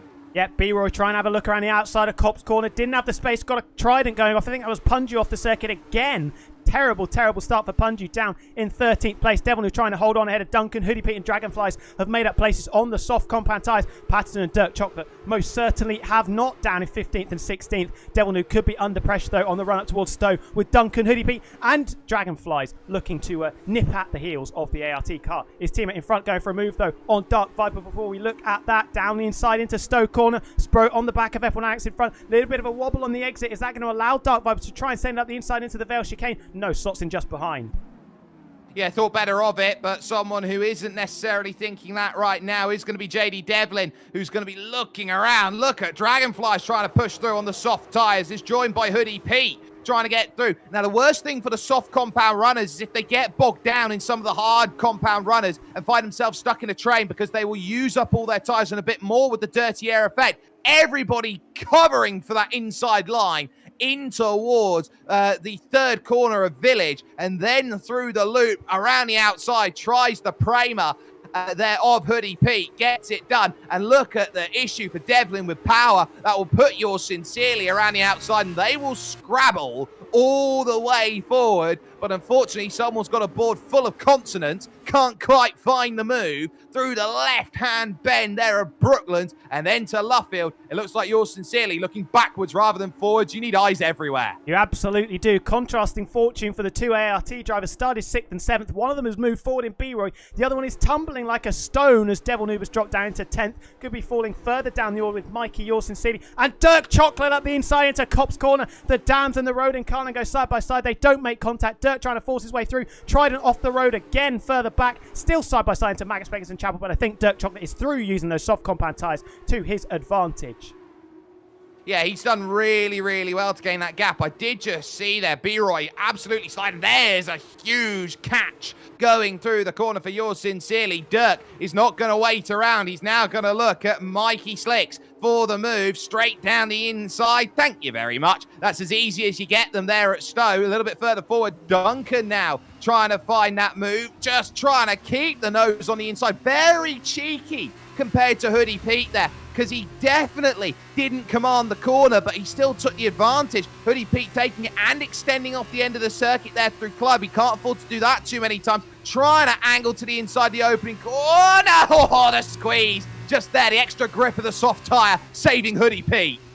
An extra lick of rubber or paint on the outside of that tyre, and Duncan was facing the wrong way. Someone who is facing the wrong way is yours sincerely down at the back of the pack, off the road as we come up towards Village, and he must have spun it through Farm. Going further forward though, still getting stuck in. Dragonflies is up to 5th place meanwhile, ahead of Dark Viper and B-Roy, who's lost 2 places in the space of a couple of corners. Hoodie Pete still battling away with Duncan behind them as well, but I think the Van Alsfort has just conceded that place. Well off the road was B-Roy, gets spat out back onto the track into the path of Duncan, and these two are going to go side by side through Luffield up towards Woodcote and potentially through Cops Corner as well. Yeah, so that is not what B-Roy was looking for. Drops him back then to 8th place. Duncan, of course, trying to move up. Around the outside of Cops is very difficult. You often need a tyre advantage to make that happen. And so as such, Duncan once more has to fall into line through Maggots Beckett's Chapel, this section again of chicane. So this is really about where the patience comes in. And through all of this, 3rd position still on, of course, with Alex and Spro8. But you've also got Mr. Dell, now almost 5 seconds clear, using the tyres well early and building that gap. There's a look from Spro8 trying to get through. But look at Dragonflies, how Dragonflies been able to make some progress early, already up into 5th position. I think Hoodie Pete's going to be on the move as well. These soft tyres certainly beneficial at the start of the race. Dell using it to get up into the lead. Whoa. Bit of a rear lock-up for Dark Viper as he drifts through the Vale chicane, but manages to keep it pointing on the straight and narrow and holds on to 6th place, albeit for the time being, because that premium of Hoodie Pete is all over the back of him as these guys start lap number 4 and down the Hamilton straight we go. I doubt we're going to see a move into Abbey turn number 1, but I think this could be only a matter of time before the Prema sends it. Had a terrible run actually through turn 1, but equally Dark Viper terrible through Farm. Down into Village we go. Is this the move for 6th place? I believe it is. And the Van Alsfort car's going backwards as Hoodie Pete is up into 6th place now. You could have parked the entire fleet of London's buses there through that gap. That was a huge amount of room given by Dark Viper, who realises the state of the race that he's in the way he wants to score some points today. He's just got to let the soft runners go early, because he will get that all back later on in the race when he moves on to the set of soft tyres. You've also got Punju, who's in the pits, who's moved on to the soft, so this will be a 2-stop strategy. Convert out there, maybe some damage to the front wing was the reason why he had to dive in and drop so much time in the pit lane. So that's going to be the reason why that's so far down. But initially here, lap 4 of 15, you're trying to wake up and work out when is the right time to make that call and how long will those softs go. And you're probably looking really at about 5-6 laps is all you're really going to get out of those softs. So the question is going to be, how long do you want to make the hard tyre last for, and how much of an opportunity do you have to go out there and really make it happen? Spro8 again, happy in the DRS, comfortable searching for the move, but he needs an extra half a tenth or 50 meters of straight if he wants to get through and jump up past the Campos. Yeah, Dale is still extending the margin into turn number 1, although it has stabilised a little bit, just hovering around 6 seconds. Still battling going on further back. The ARTs have had a bit of a shocker, and I think Devil Noob is now facing the wrong way and will dive into the pits as a result. Contact between himself and I think it was Patterson going through Stowe Corner, and a penalty for speeding in the pits. It, well, retires as well. When it rains, it most certainly pours, and he is out of the race. Spray still all over the back of F1 Alex, who started to close up a little bit to the back of F1 Scott. Yeah, so F1 Scott here has 1.4 seconds worth of margin. So this isn't necessarily the end of the world right now for him. This is going to be a case on his run where he's just trying to find the rhythm here. He's just trying to find that consistency, and he's looking behind. F1 Alex is an incredibly fast driver here in this field of twos. Always got to be alert. You've always got to be switching on with just how good he can be. But the question is going to be, how long does F1 Scott manage that? And when that comes into, how long can he hold F1 Alex behind, knowing that the pit stop window is about 3-4 laps around the corner? Yeah, really interesting to see. Spro8 still hooked to the back of the Campos car. Dale continuing to fly out in front of them. 6.8 seconds as 80 picks up a penalty for cutting the track. Punju down in 17th, 34 seconds off the back of the pack. Is this the opportunity for Spro8, though? It looks a little bit closer than he has done previously.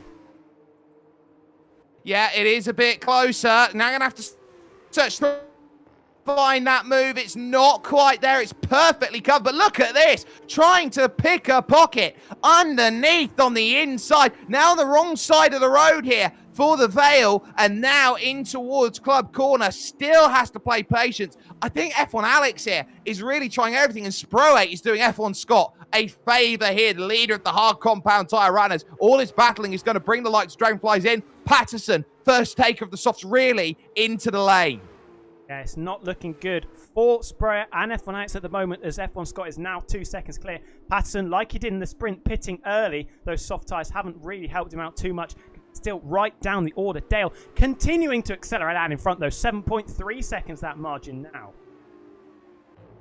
Yeah, and that margin will only need to increase more and more before the pit stop comes into play, because he will lose all of that time once again when the other drivers move on to the soft tyres and try and chase that gap down. Hoodie Pete, we look at now, flying about then through Luffield Corner and over towards Woodcut and making that charge further forward in this race. He is so soon on that margin, but you look again at Spro8. He is definitely bottled up. He definitely wants to find a way through. And that exit out of Cops might just be the place which opens up that third position here. Thought about a look to the inside. Commitment wasn't there because the Hangar Straight's a better place to pass. Yeah, thinking about the long game and certainly working out, but he's been unable to use the straight line speed and DRS advantage to get past F1 Alex down the Hangar Straight into Stowe Corner. Is this finally the opportunity for the Invicta car to get up into the podium places? Yes, it is. F1 Alex, championship protagonist, but falls out of the top three down into fourth place.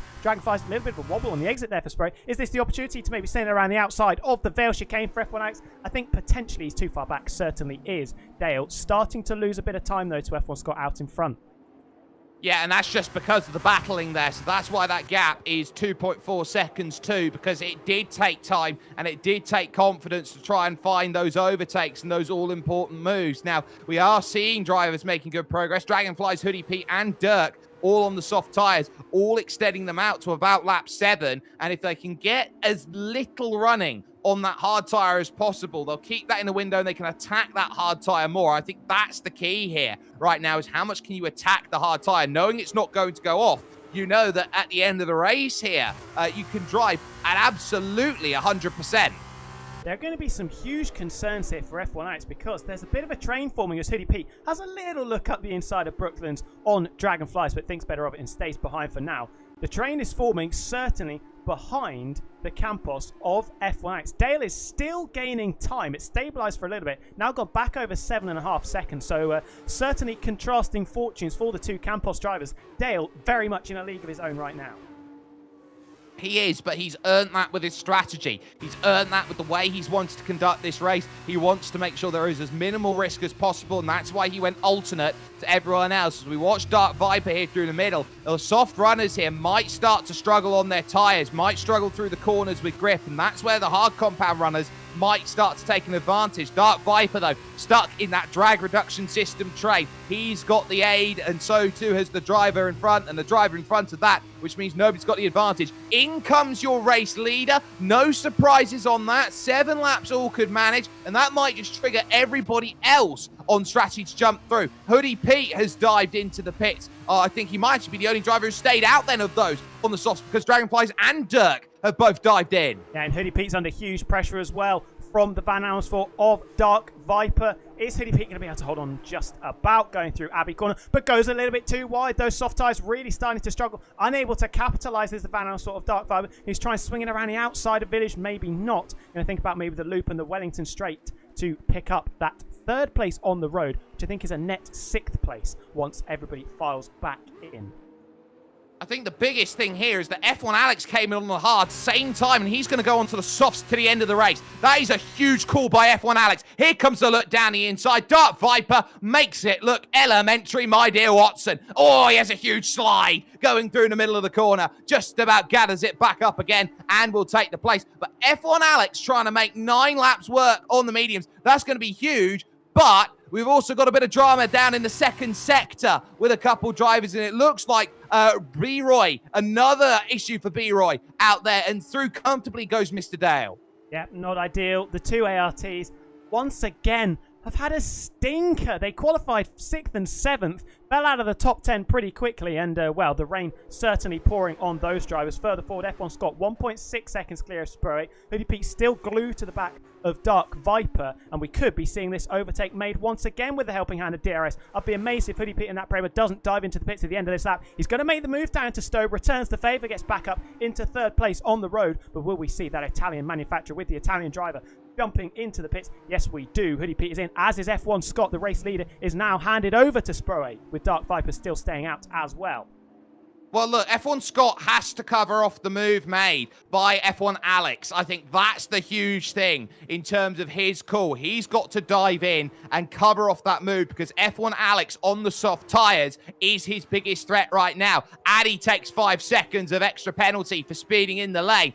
But it's about where F1 Alex comes out in comparison to F1 Scott, who also, of course, goes onto the soft tyre. But that 1 extra lap, how much is that going to pay dividends at the end of this lap with Dragonflies just in front, who's going to be on the hards and struggling? Watch out on the exit. There goes F1 Scott up the hill, will be behind Mr. Dale. That's not going to be a surprise, but he has got an all-important gap here over F1 Alex. As you look at those trying to drive out of the lane, that's Hoodie Pete, who's going to be on the hards and behind F1 Alex now by a fair margin. Yeah, Farzat just behind F1 Alex has gone for the undercut to try and utilise those incredible soft tyres. They didn't really wear too much, and the performance was outstanding. So he's going to try and use those for as long as possible to try and get himself back up into the podium places, and that'll start with a move on the Dams car of Dragonflies. Moves over to the left-hand side. No real defence offered up by the Dams, and up into 6th place on the road goes F1 Alex with the fastest first sector as well. The gap to F1 Scott is 4.5 seconds. That's going to be pretty insurmountable, you would imagine.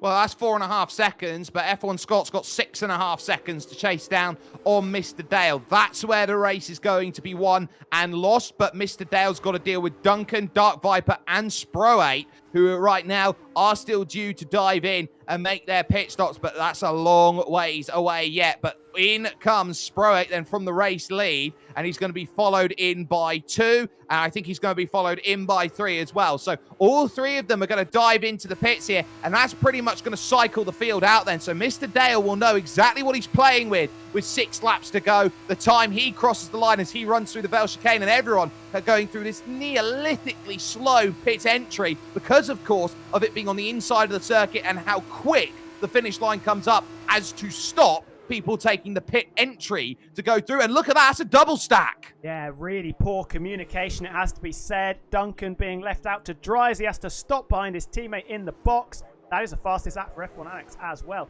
Currently in 5th, make that 4th as he goes past Sprue and Dragonflies and Dark Viper. So F1 Alex has got the jump back on the Invicta car, got all the tyres, and Sprue is now going to have to charge back up towards that Campos driver.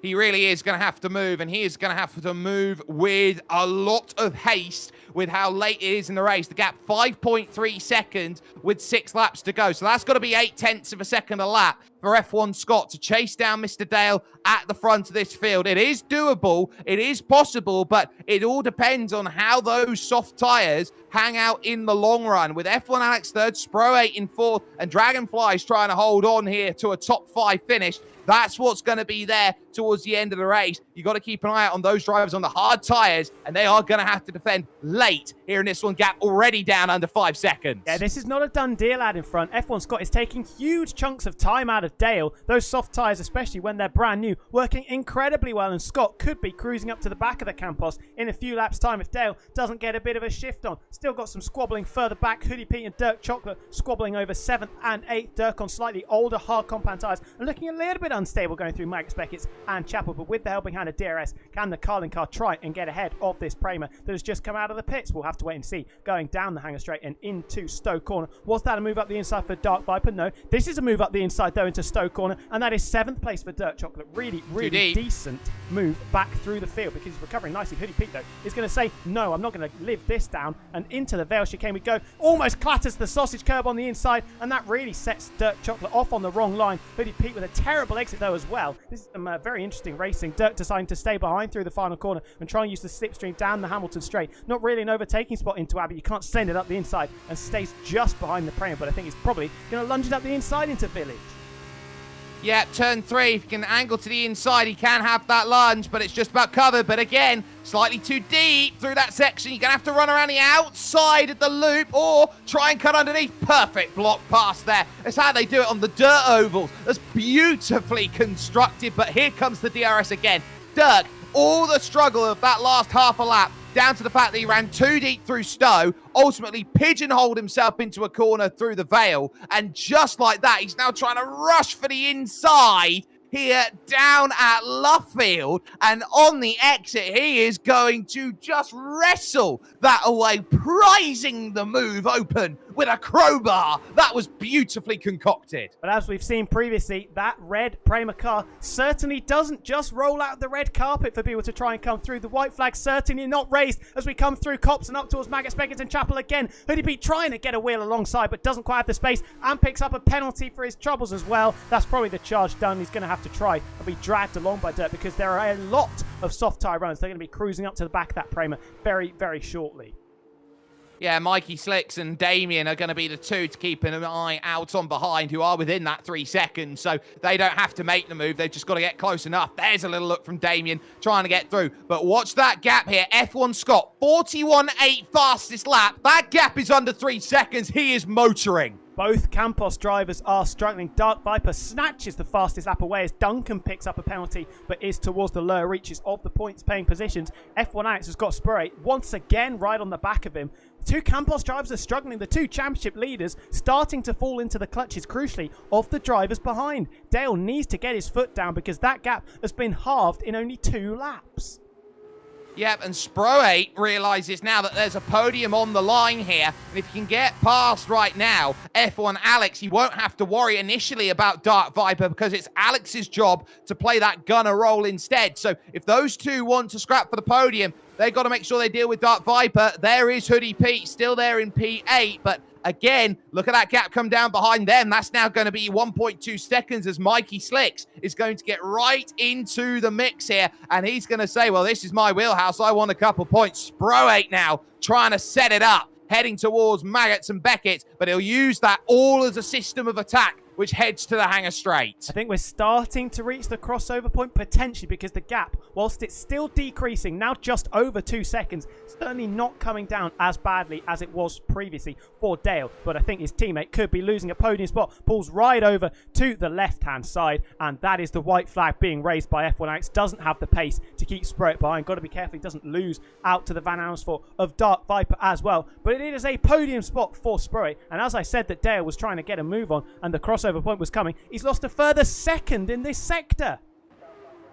I don't think that crossover's there just yet. I think F1 Scott is absolutely putting on the coals right now, and he is trying to find a bit more. Another fastest lap for Dark Viper, another 41.6 as he will join the back of the group for third as we focus on Hoodie Pete at the moment. But on this lap, you get the sense F1 Scott at this current rate is going to get into DRS range, and he will have the ability to attack with 2 and a bit laps to figure out if he can take it away from Mr. Dale. Looks all around from Hoodie Pete as he realizes he's got a train of 4 and a big lunge. He's got to be careful. The guys on soft tyres behind are going to be considerably quicker. You can see Mikey making it 3 wide through the loop. This cannot end well. Who's going to be forced off the circuit? Somehow it's none of them. Is Damien going to try and snip through on the inside? No, he's not. And somehow we're all in the same order we were previously. But I think this could be curtains for Dirk Chocolate. Hoodie P under pressure from the 2 guys behind. Will he try and get this move done? No, he doesn't. It's actually the 2 cars behind, potentially swapping places. Mikey trying to defend from Damien. Little bit of contact. Through goes Mikey. Skills up the inside. Into 8th place we go. Hoodie P is probably going to fall behind the Road and Carlin car as well. And like you said, Ad in front.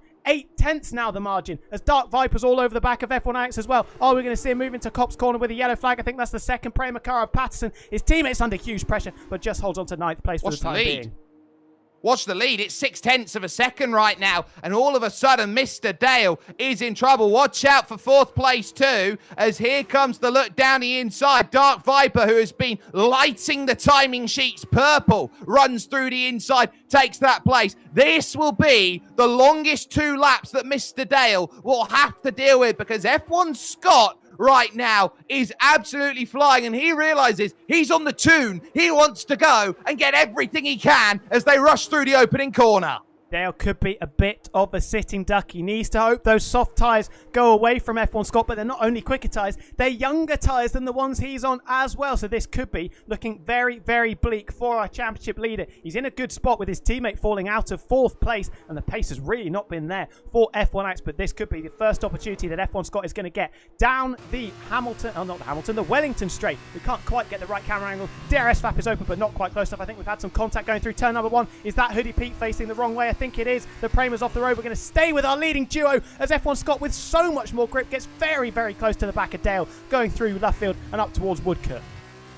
Yeah, this is a huge moment in the race, because how soon do you want to make that move compared to where you need to make that move? Because if you give Mr. Dale an opportunity to attack, it's all dependent on where the tyres lie and where F1 Scott can manifest that move and feel comfortable in the way he's got to do it. If it's not this lap, it's next lap, and how much of a margin does he want to give? Rushing about then, heading towards Chapel Corner and onto the hangar straight. This is where he needs the DRS, and he needs to close. 3.5 of a second on this straight. Move over to the left-hand side. Slow goes F1 Scott across. Doesn't want to take that because he's not close enough. He wasn't close enough to make that move. He needed an extra 0.5 of a second if he wanted to make it done with a lap and a bit left. DRS not looking as powerful as F1 Scott might need, and the longer he takes, Dale with a mistake into the Vale chicane, locking up the rear tyres. Is this the opening that F1 Scott's been waiting for the past 90 seconds or so, as he's cruised up to the back of the Campos? Last lap of the race as we cut the beam, start lap number 15. It's still Dale out in front,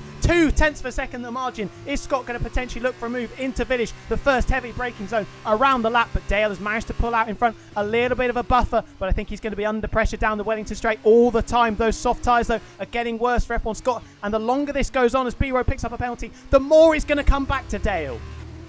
Yeah, but there's the trouble, trying to get the drive off the exit. It's just sliding about. Hard to the inside goes Mr. Dale. He doesn't feel confident. He's now going massively on the defense compared to F1 Scott. He's not going to get that move here, but look at the rears trying to step out there for Mr. Dale. Those hard tyres. Oh, how much do you want to send? The contact is there, and there goes the chance for F1 Scott. Mr. Dale will now scamper away. Too greedy at Luffield, and now half a lap away from Sanctum. The gap was very, very small, but Scott's eyes absolutely lit up, but he's made a mess of it, and it is going to resign him to second place. He goes a little bit wide through Cop's corner. He shouldn't be able to catch up. He will still be in DRS range. Of course, we've got a scrap going on for 7th, 8th, and 9th. Dirk Chocolate trying to hold on to those positions with the guys behind picking up penalties in the process, but Dale, he threw the defensive shape, and then it was the driver behind who was starting to get a little bit desperate with those soft tyres going off.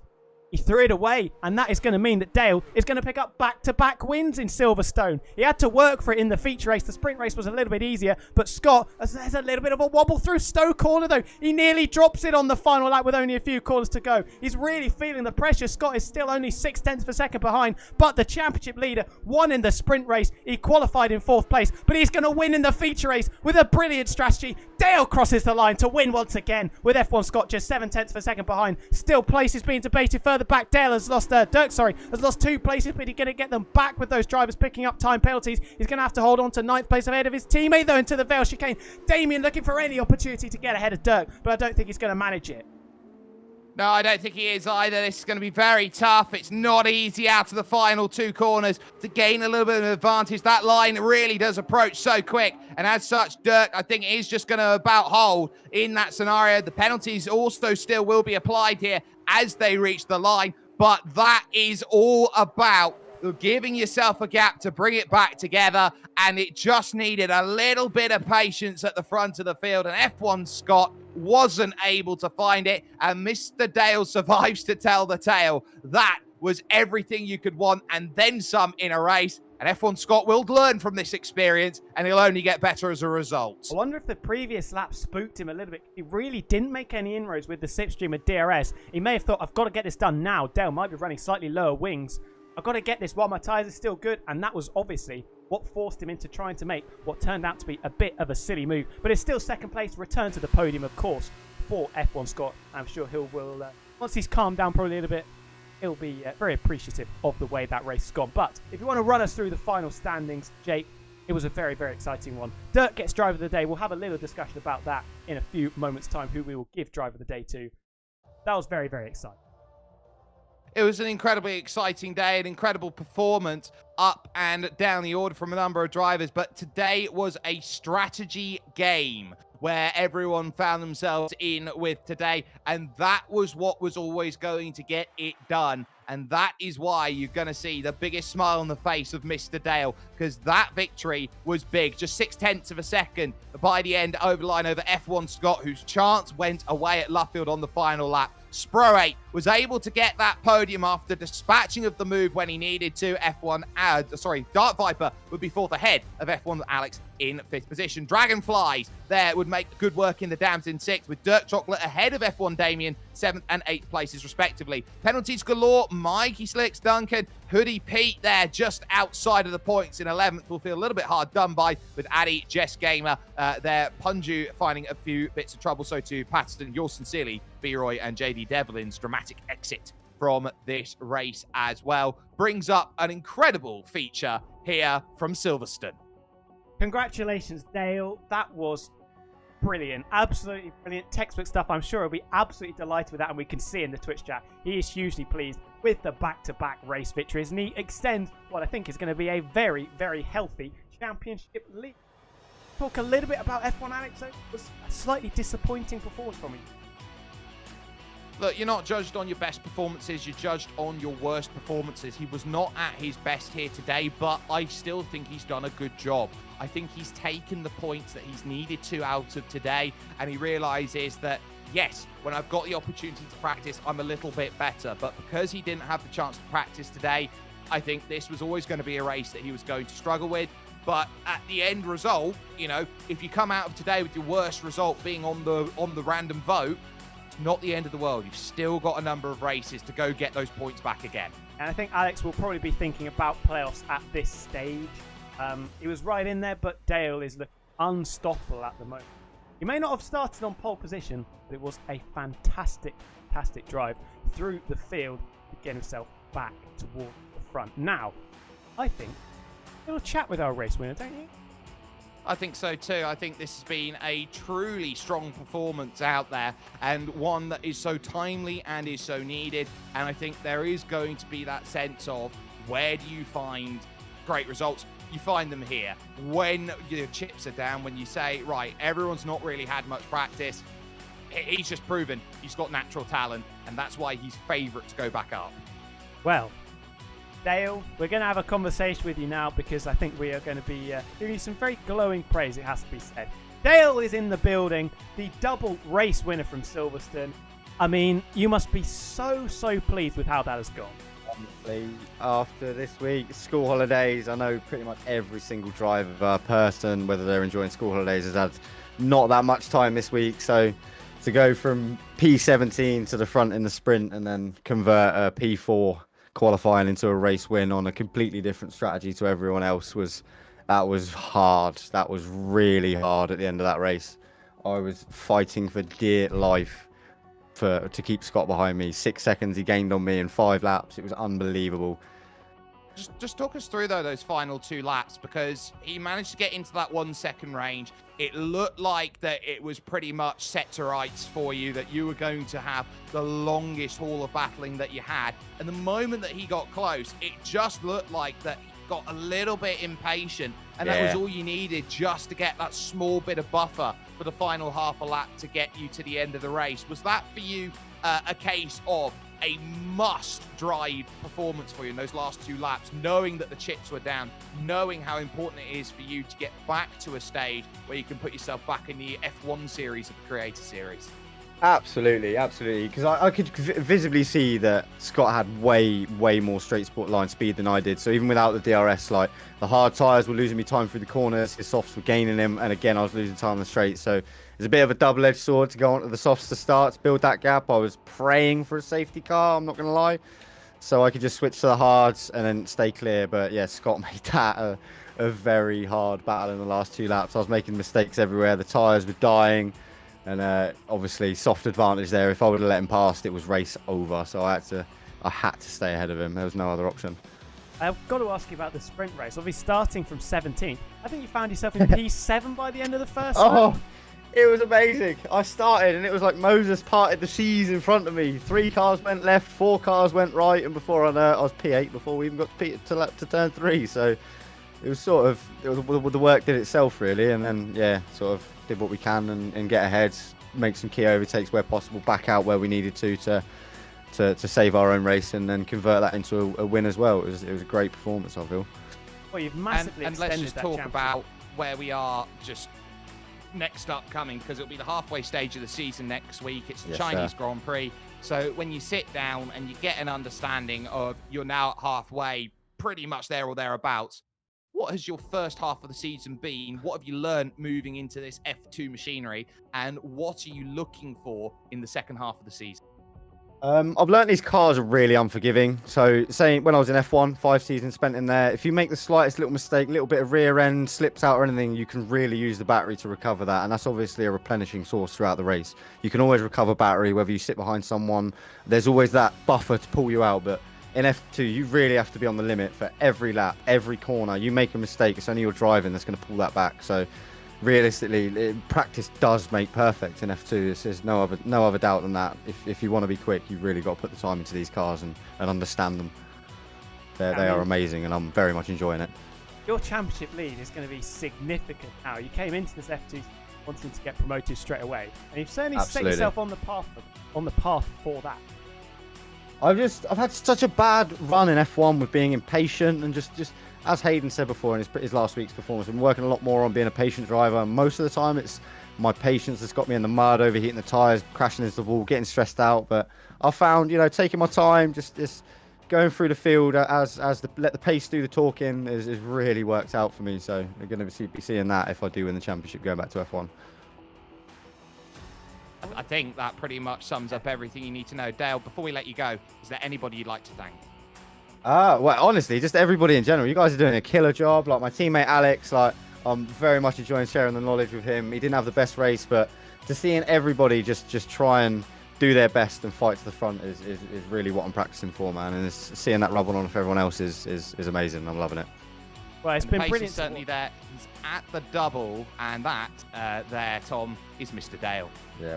The editors have got an easy week this week. Thanks so much for talking to us, Dale. And we will have see a you good evening, week. guys. Thank you, everybody. See you next week. Fantastic stuff. We are going to very quickly hand over to the F1, but just to finish this off, Jake, who would you hand your driver of the day to? My driver of the day, that is an absolutely difficult question because there were a lot of incredible drives up and down the order. But I think that this is going to have to be the cop-out. It is going to have to be Mr. Dale because you can't just go from 17th to 1st and then strategize and hold out for a win at the double and not get driver of the day. A lot of people don't like the fact that driver of the day goes to the driver who's won it outright. They think it should go to someone a little bit further down. I don't think there is anybody more deserving of the way that they drove today than what Mr. Dale had. He's my driver of the day, hands down.